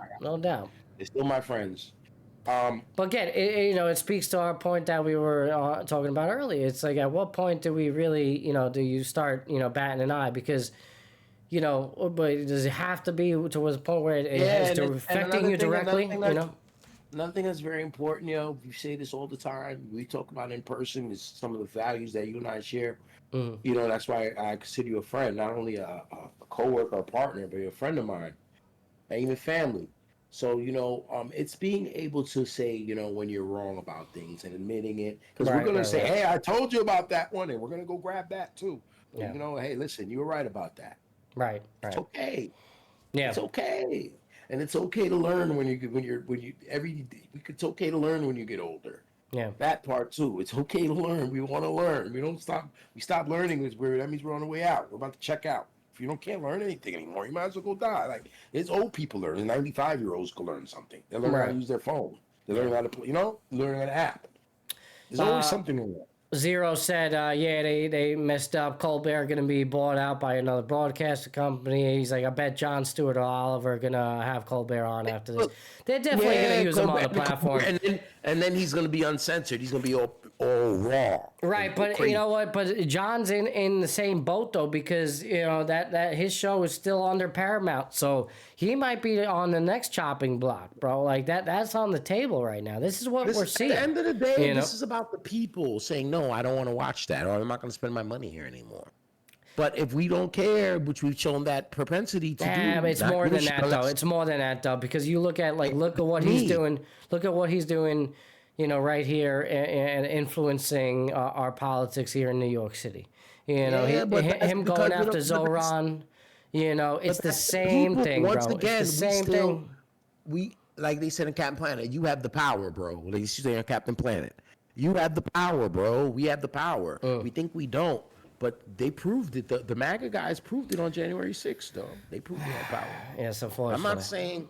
I'm not saying run up the steps, but you could say no. Imagine we all stopped paying taxes. Imagine if we did, though. Or imagine if we, imagine if we actually taxed the rich, Right. Imagine if we stood up together and said, we're not going to pay these taxes anymore because you guys are putting a hot. Then they would just seize all of our property and homes, and we would all just be homeless, and there would be anarchy and civil war. Exactly. Yeah.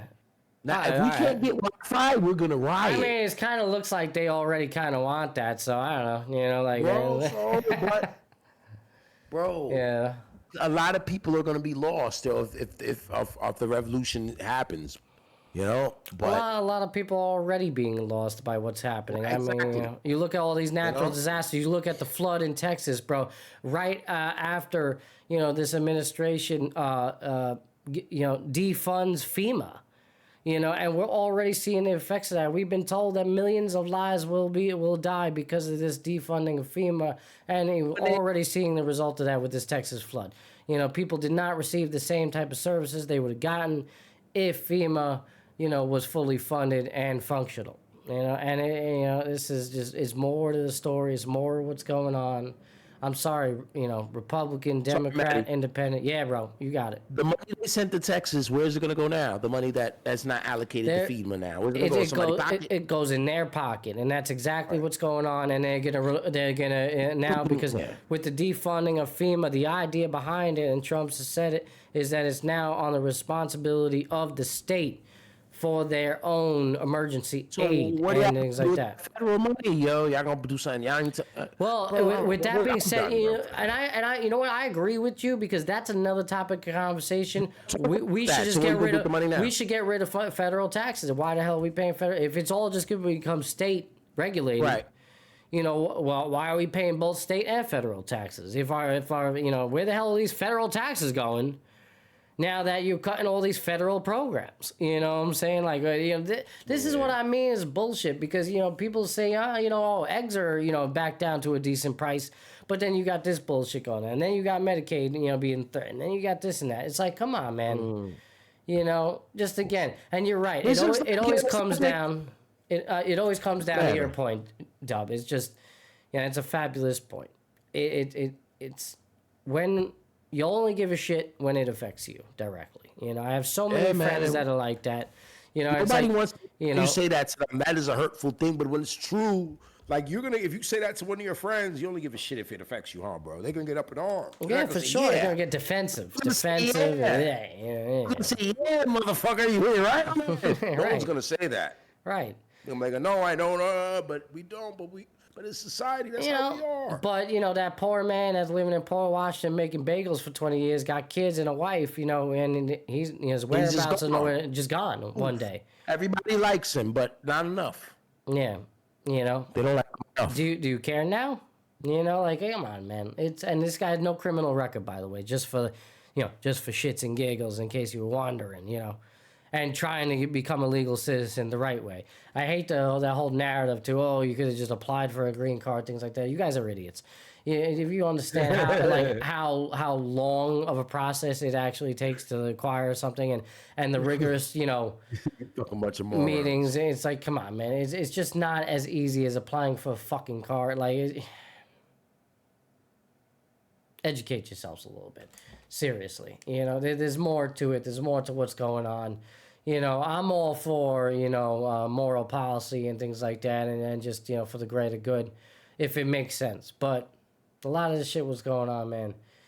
Like what with the juror from the Diddy trial, it don't add up. It's not adding up. All right, it just doesn't add up sometimes. All right, doesn't add up. A lot of discussion, a lot of good stuff, a lot of craziness tonight. Again, man, I thank you. I know you guys have been chilling with us. We got some people in here right now. It's a beautiful thing. It's crazy. Coming from Twitch, YouTube, you late night owls. If you're coming to us from the West Coast, from Central America, it's a beautiful thing. We love you. We appreciate you coming to us for internationally. All our Bangladesh, fans we got out there. It's a big Epis radio contingency out there. We got Bangladesh, man. Apparently they just love us out there. They're gonna throw up the Epis statue one day, bro. But we appreciate all of you. Absolutely, almost 14,000. I don't even know. Have we finally hit the number, Dub? Is it? Are we getting up there? Close to 14,000 subscribers, man. We up Can you there believe that shit? right now? Let me just check it quick second. Just a couple of guys. Brooklyn Queens. Up to no good. It says 13.7. Is that the official number? Let me see. Okay. Yeah, I got 13.775. There we go. Hey, there you go. See, that's what I like to see, bro. That YouTube short. Go check it out, everybody. Shaq RG3 is getting some good play right now on YouTube. Go check it out. It's a really good one. Me and Dub just talking about this whole RG3 Shaq situation. Shaq getting very aggressive, on that podcast. Yeah, that's his girl, and it's a good, it's an interesting subject, and Shaq kind of gave him that ultimatum, man. RG3 might be shaking in his little boots. He said, "You said what you said, bro. That's enough. That's right. You made your point. That's fine. That's enough." They gotta spin this some way into like a WWE match or something, bro. They gotta it's not gonna happen, but it'd be great if they could. That's not what RG3 wants. He already lost that race, bro. You gonna get in the ring? With Shaq and get his ass beat, right? Literally get punched in the mouth. Other news going on, I think it's time. I think after 2.5 hours, it's time to talk a little sports for the people. Again, I mentioned earlier, I'm going to Mets game tomorrow with my wife. Going to be great. Mets retiring David Wright's number. It's going to be fabulous. A lot of ceremony. There's rumors going around, and he might hand over the C to Francisco Lindor. We haven't had a captain since the captain left.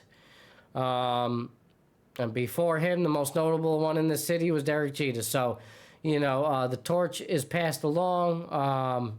Judge is probably due for that too. Wait right? a minute. Yeah, I'm about to say. Yeah. I think Judge is the captain. Was he? Yeah, when they gave him the money, they gave him the captaincy They too. did give him Yeah, the seat. yeah. I didn't know. I was about to say, did they give him? No. I'm talking about past captains. Obviously, Judge. Being. I wasn't sure if they did give him the seat at the moment. Lindor's been. Man, he's been incredible, especially after that tough first year. He's able to bounce back. His resilience, his sturdiness. Yeah. I love those kind of players who don't let the outside, the noise affect them. Right. And there's always been noise around him. And they asked him the other day, they was like, what motivates you? He was like, I don't get believe in motivated. motivation. Yeah, he said, I don't use that. And when he said that, I was like, oh shit. 'Cause I'm a big guy who use that word. And I felt that. What did he say? He was like, I'm more about I'm disciplined. consistency. I'm disciplined.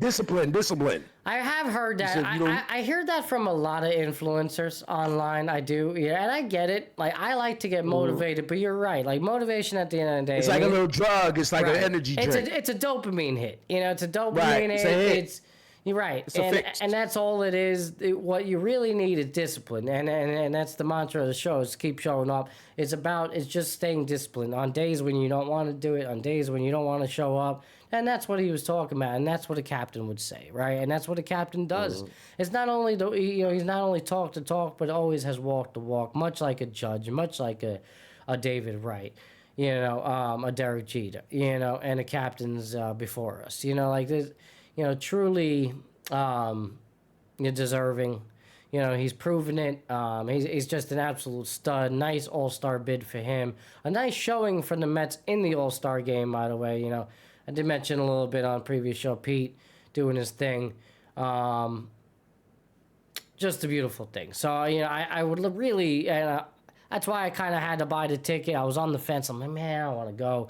Tickets are a little expensive, but I'm a big Met fan. I don't know if I'll never, this is a once in a lifetime, and, I love, David Wright was my childhood, my child for sure. That was, my Met child. I seen him from day one, and then just seeing him grow. And it's sad the way it ended for him. Honestly, it really was. It was a bit of a sour note.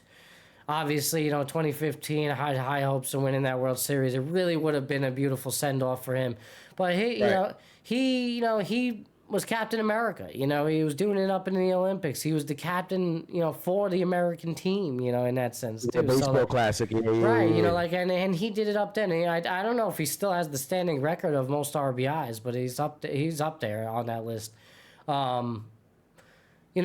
At the end of the day, he was a clutch guy. He did it up big. He'll forever have that World Series moment and hitting. I don't think I've ever heard. Maybe last year, I've heard Citi Field louder, but. Right. Damn, that was up here. That was up there. That was an all-time moment. It'll go down in the history of Citi Field. And certainly the first World Series moment at Citi Field, and will go down. The barehanded catches he's made, the nice defensive dives and diving stops and throws. He was great on both sides of the ball. If it wasn't for the stenosis, right, that he battled with, he had a lot of issues. It's a shame, but. Overall, I don't think, Hall of Fame's not on the table for David, or is it? I don't know. What do you think? They're saying the parameters for it have been loosened up a little bit. I don't know if he makes it. We have to dive into that another day. But if David Wright gets in, you got Bernie Williams in. Is he eligible? Yeah, you're right about that. And I like Bernie. Is he even eligible? Was he eligible last year? Is he eligible now? He's been gone more than 5 years for sure. Okay, so he's probably coming up now, or was he on the ballot last year? I don't recall. I have to check back on that. He retired in 2020?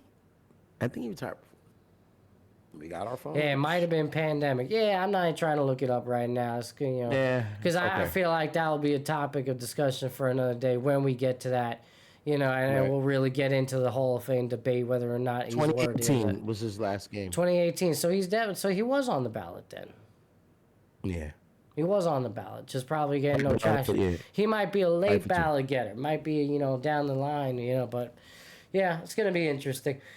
Other news. Hall of Famer.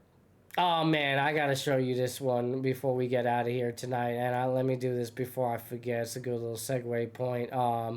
Obviously, I mentioned those shorts and the long videos. Angel Reese, Caitlin Clark. There was what was it? Was it the Epis that was going on? Yes. Pop this up. There was the Epis going on. Shane Gillis, famous comedian, was hosting. Yeah, you got that? You seen it? You know what I'm talking about? I know where you go. No, you go. Yeah, go for it. This is just an all-time moment, all right? They did my boy dirty, and bro. Let me tell you, I love who Shane? Shane is fine. Oh, who you talking about? Oh, go ahead. I don't mind if you're wrong. Go ahead. Oh, yeah, because I know there was a couple of moments from all that, but this is great, all right? Shane Gillis, famous comedian, he's like the hottest thing going right now in the comedy world. Has a really good Trump impersonations, got multiple stand-up specials on Netflix, Hulu. I love him. I listen to a lot of his stuff. I'm a big comedian guy. I go to shows. I plan on going to one next month, you know, and he's just been a fan. I've been following his career a long time, so I'm happy to see him get his opportunity. He's got a show out on Hulu called Tires. I think they just signed on for a 4th season now, if I'm correct, either 3 or 4. I'm on the 2nd season right now. Great stuff. He's hosting. He dropped this joke about a WNBA player. And for context, before I play the video, this WNBA player that he mentions does not exist. Like, he just made her up. Made up the name, made up the fact that she's a 4-time WNBA All-Star. And the whole crowd ate it up. Like, yeah, clap for him and everything. Like, yeah, you know, like, yeah. And he was like, wow, you guys really just bought that. Okay, so you got to watch it. There's a little context there. Obviously, the delivery on his part is what will be comedic. What does that tell us? That no one, everyone's in the WNBA. The WNBA got more growing to do, though. Well, it's got more growing to do, but we'll get to that. I know, because that's a good... I'm glad you went there with it, you know, so because I was kind of going that way, too. So here we go. Pop that up for you guys right now. 4-time WNBA All-Star Brittany Hicks is here. Give it up for Brittany, everybody. I'm joking around. That's my friend's wife. I knew none of you knew WNBA players. That's crazy. You clap for that. 4-time WNBA All-Star Brittany Hicks is here. Give it up for Brittany, everybody. I'm joking around. That's my friend's wife. I knew none of you knew WNBA players. That's crazy. You clap for that. That's gold, bro. That is freaking gold. My man Shane Gillis. I'm sorry. That's comedic gold.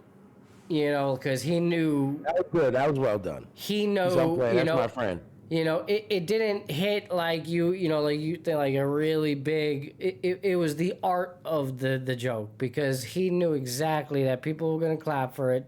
People don't know, you know.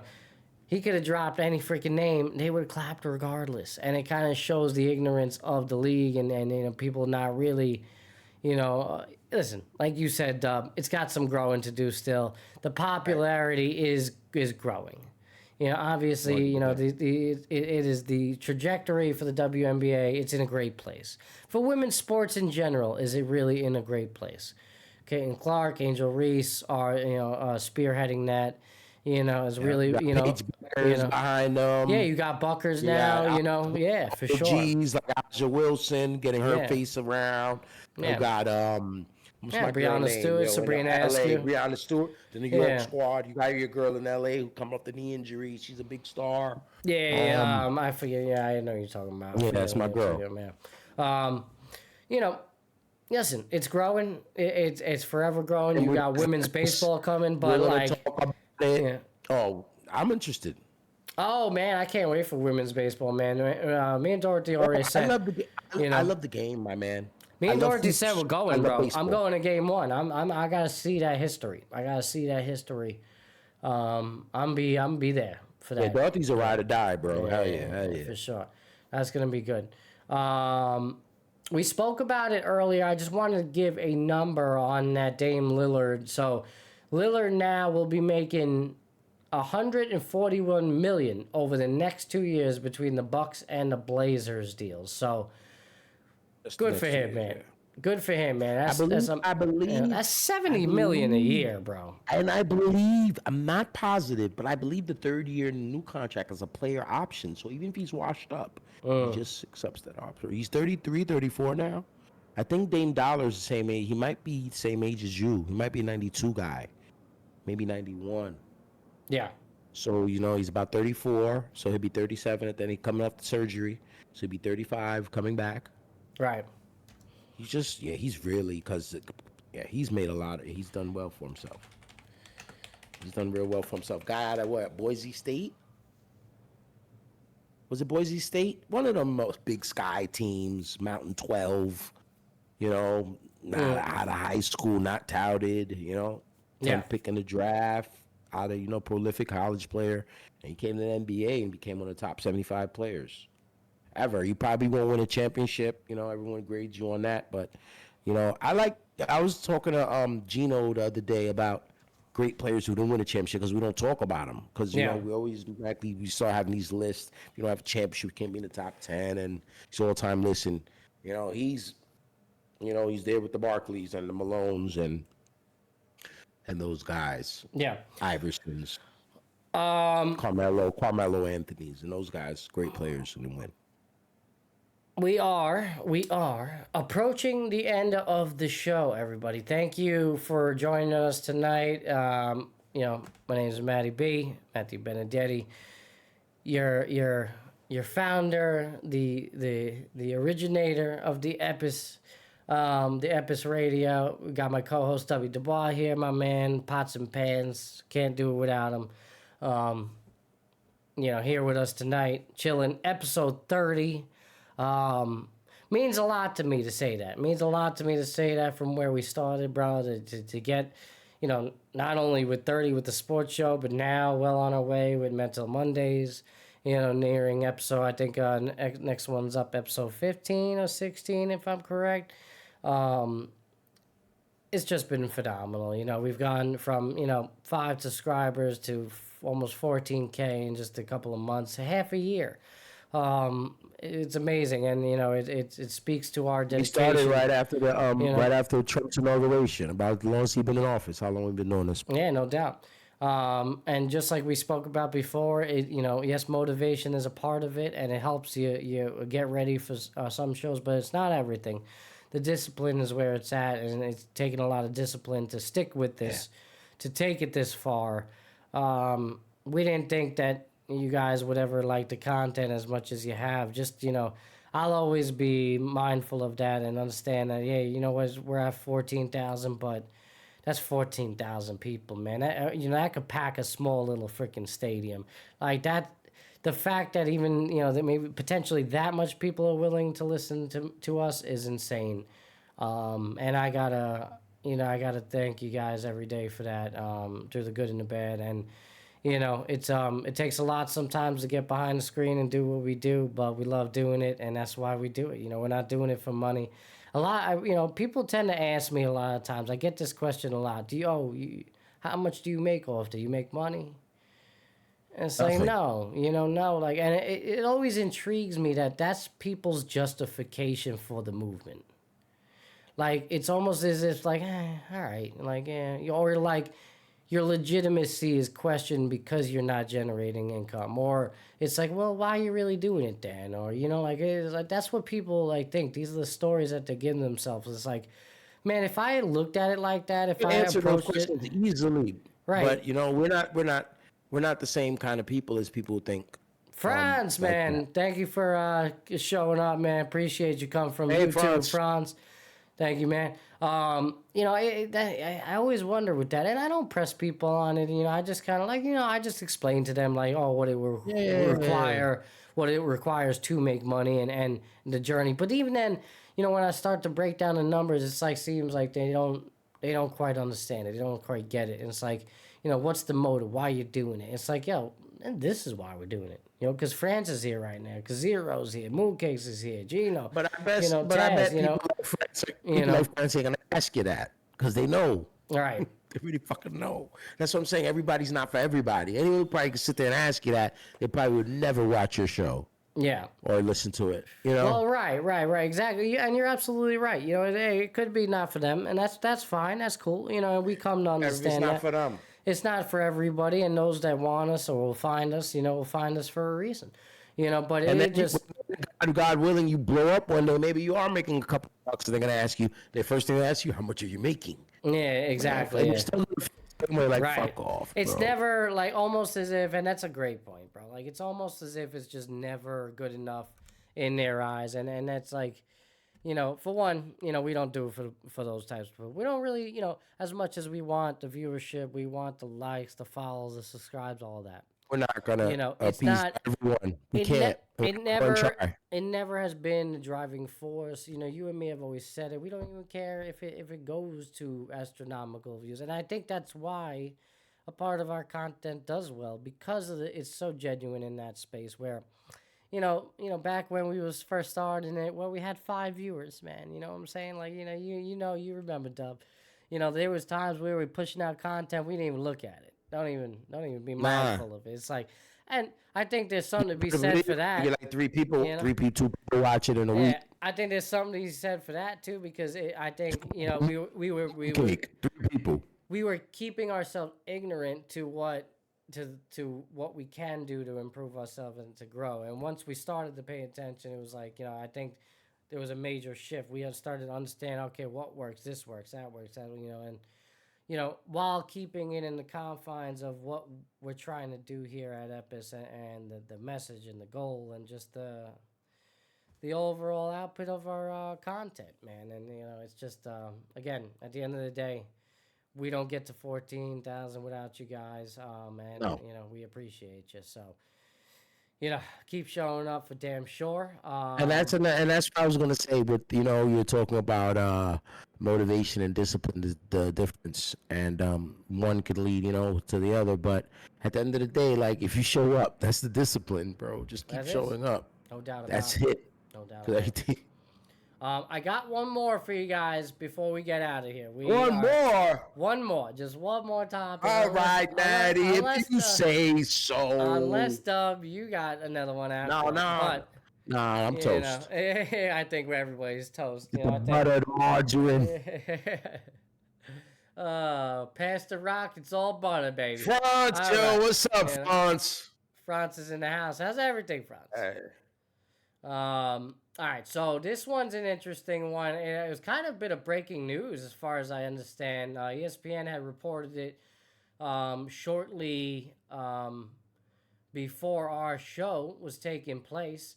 All right, Lloyd Howell Jr., born 1966, is an American businessman who is the former executive director of the NFL Players Association. Right. Now, we briefly brought it up earlier. But get into it, brother. I'll put up my little football field. You like that?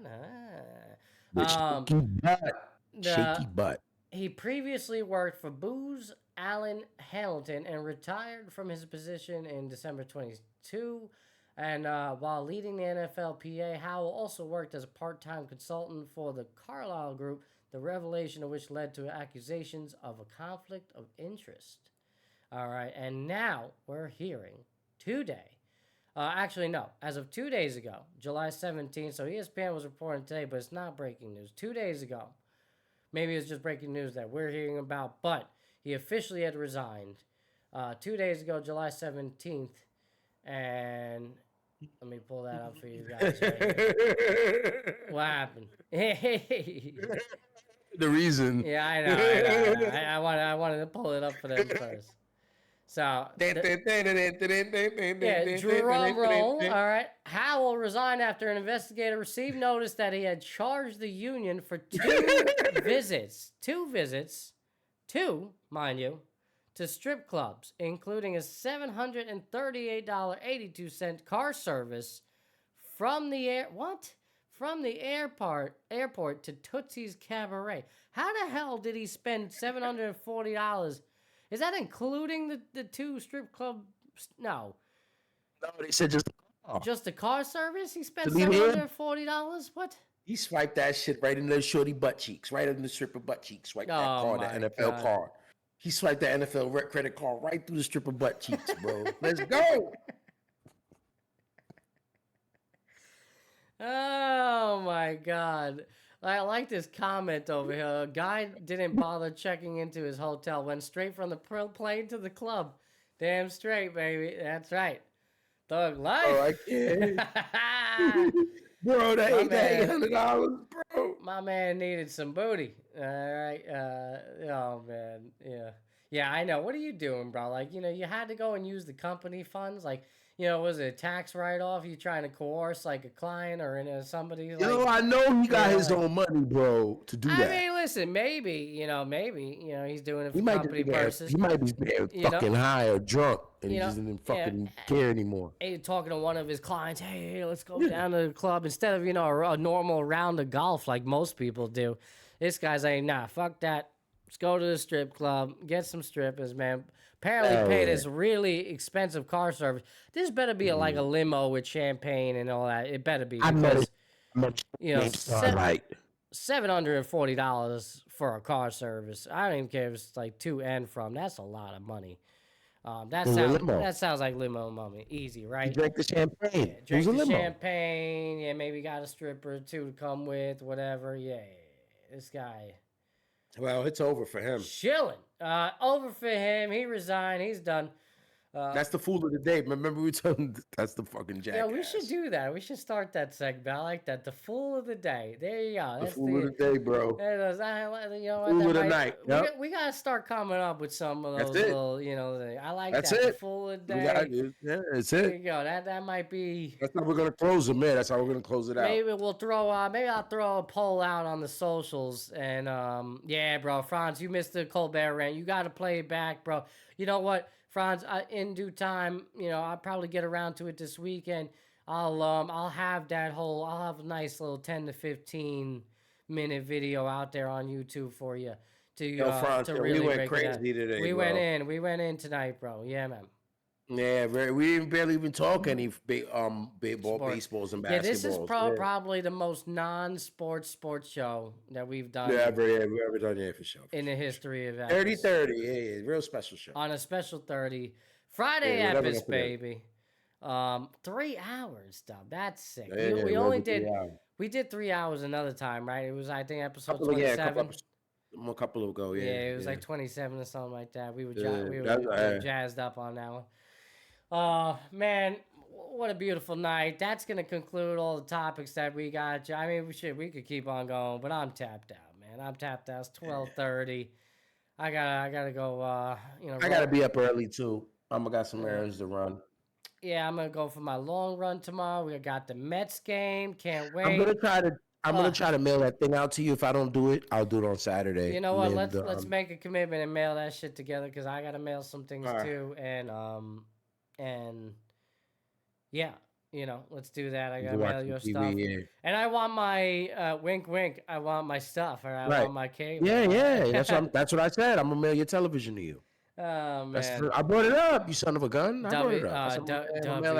W's got the hookup for. Yeah. They know. It's on the WY channel. I got the commercial up there. It's been up there for years. They know. You guys know. We watch everything over here. Oh man! I watch the A's play in Sacramento late nights when I'm sad. Watch the Angels play the A's, man. Late nights when I'm sad. That is great. All right, everybody. We have literally the counter has officially hit 3 hours. It's a beautiful thing. Let's get off this. 3 hours, let's get Perfect off the screen of Mr. Lloyd Howell Jr., who's no longer the What was he? Was he the vice president? Bro, Was they're the about to CEO? have a new collective bargaining agreement. He was about to get paid. He was the former executive director. Yeah. All See, right, he was and you're about right. to He was about to get paid. Yeah, whatever. You know what? It's clearly not a good representation He of the wanted, league. he wanted to go see Starlight the stripper. It was more important. Or maybe he is, a good representation of the league. I'm sure the guys were like, damn, he was one of us. They're probably upset about this. He's like, son of a bitch, Howell, that motherfucker. I told him. Don't ride anybody. I told Howell, you gotta stop doing that with company money. That you got. Howell got the hose. You know what? Actually, are we really gonna give the fool of the day to this guy, and we're not gonna give it to the CEO that got caught on the HR? Nah, I think the CEO. Howell's more of an asshole. That's a good poll right now. Who's the fool of the day? This guy, Lloyd Howell? Think, in my opinion, real quick, I think it's Howell because the credit card is definitely you're getting busted. That guy kind of is a little bad luck. Because I don't think that camera went on him because he was who he was. I think they just picked him. You know what? I like that response. I'm going with that. We're sticking with that. Lloyd Howell Jr. Yeah. Because Howell got the credit card, swiping the NFL's credit card. Come on. Swiping the titties. All right. Yes, baby. Epis Sports Radio. It's your boy, Matty B.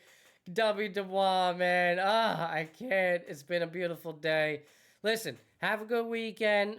Stay tuned. I think Dub and I going on Sunday, maybe? We're supposed to, yeah. Yep, that's what we got.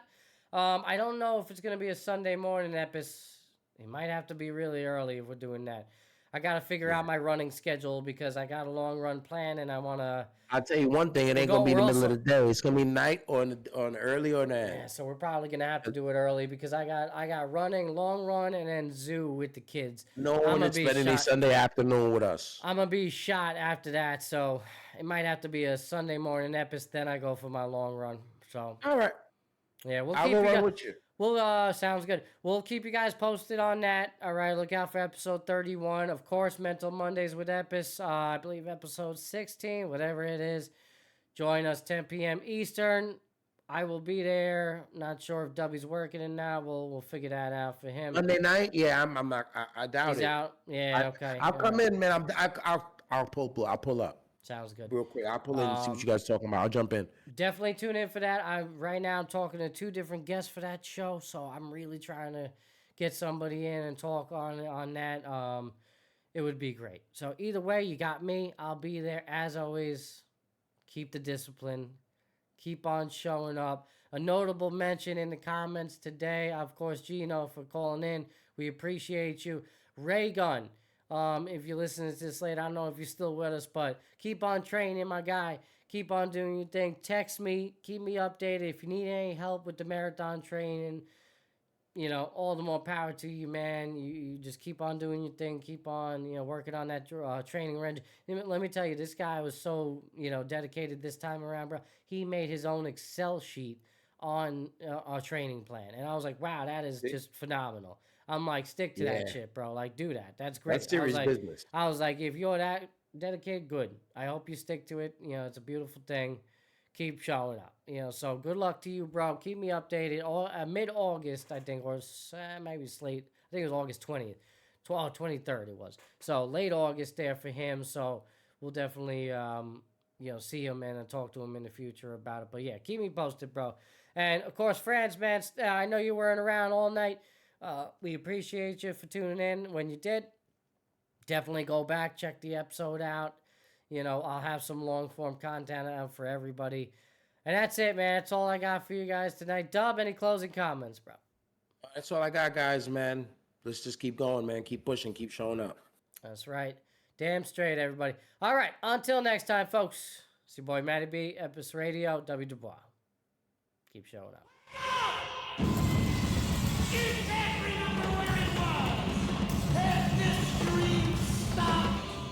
Matty B. Yeah, baby. Great show. Broadcasting from the capital of sports, it's the Matty B Show. Right here on Epis Sports Radio. Matty B. On Epis Sports Radio. Into the air. To deep right center. That ball is high. Matty B. On Epis Sports Radio. Release the files! And we want to know what happened to the caretaker of the Annabelle doll. We want to know. Ed Rivera, man. Rest in peace. Rest in peace, my man. Everybody, thanks for tuning in. What a wonderful show. Happy Saturday. It's already Saturday. Keep showing up. We will talk to you soon. Have a good night.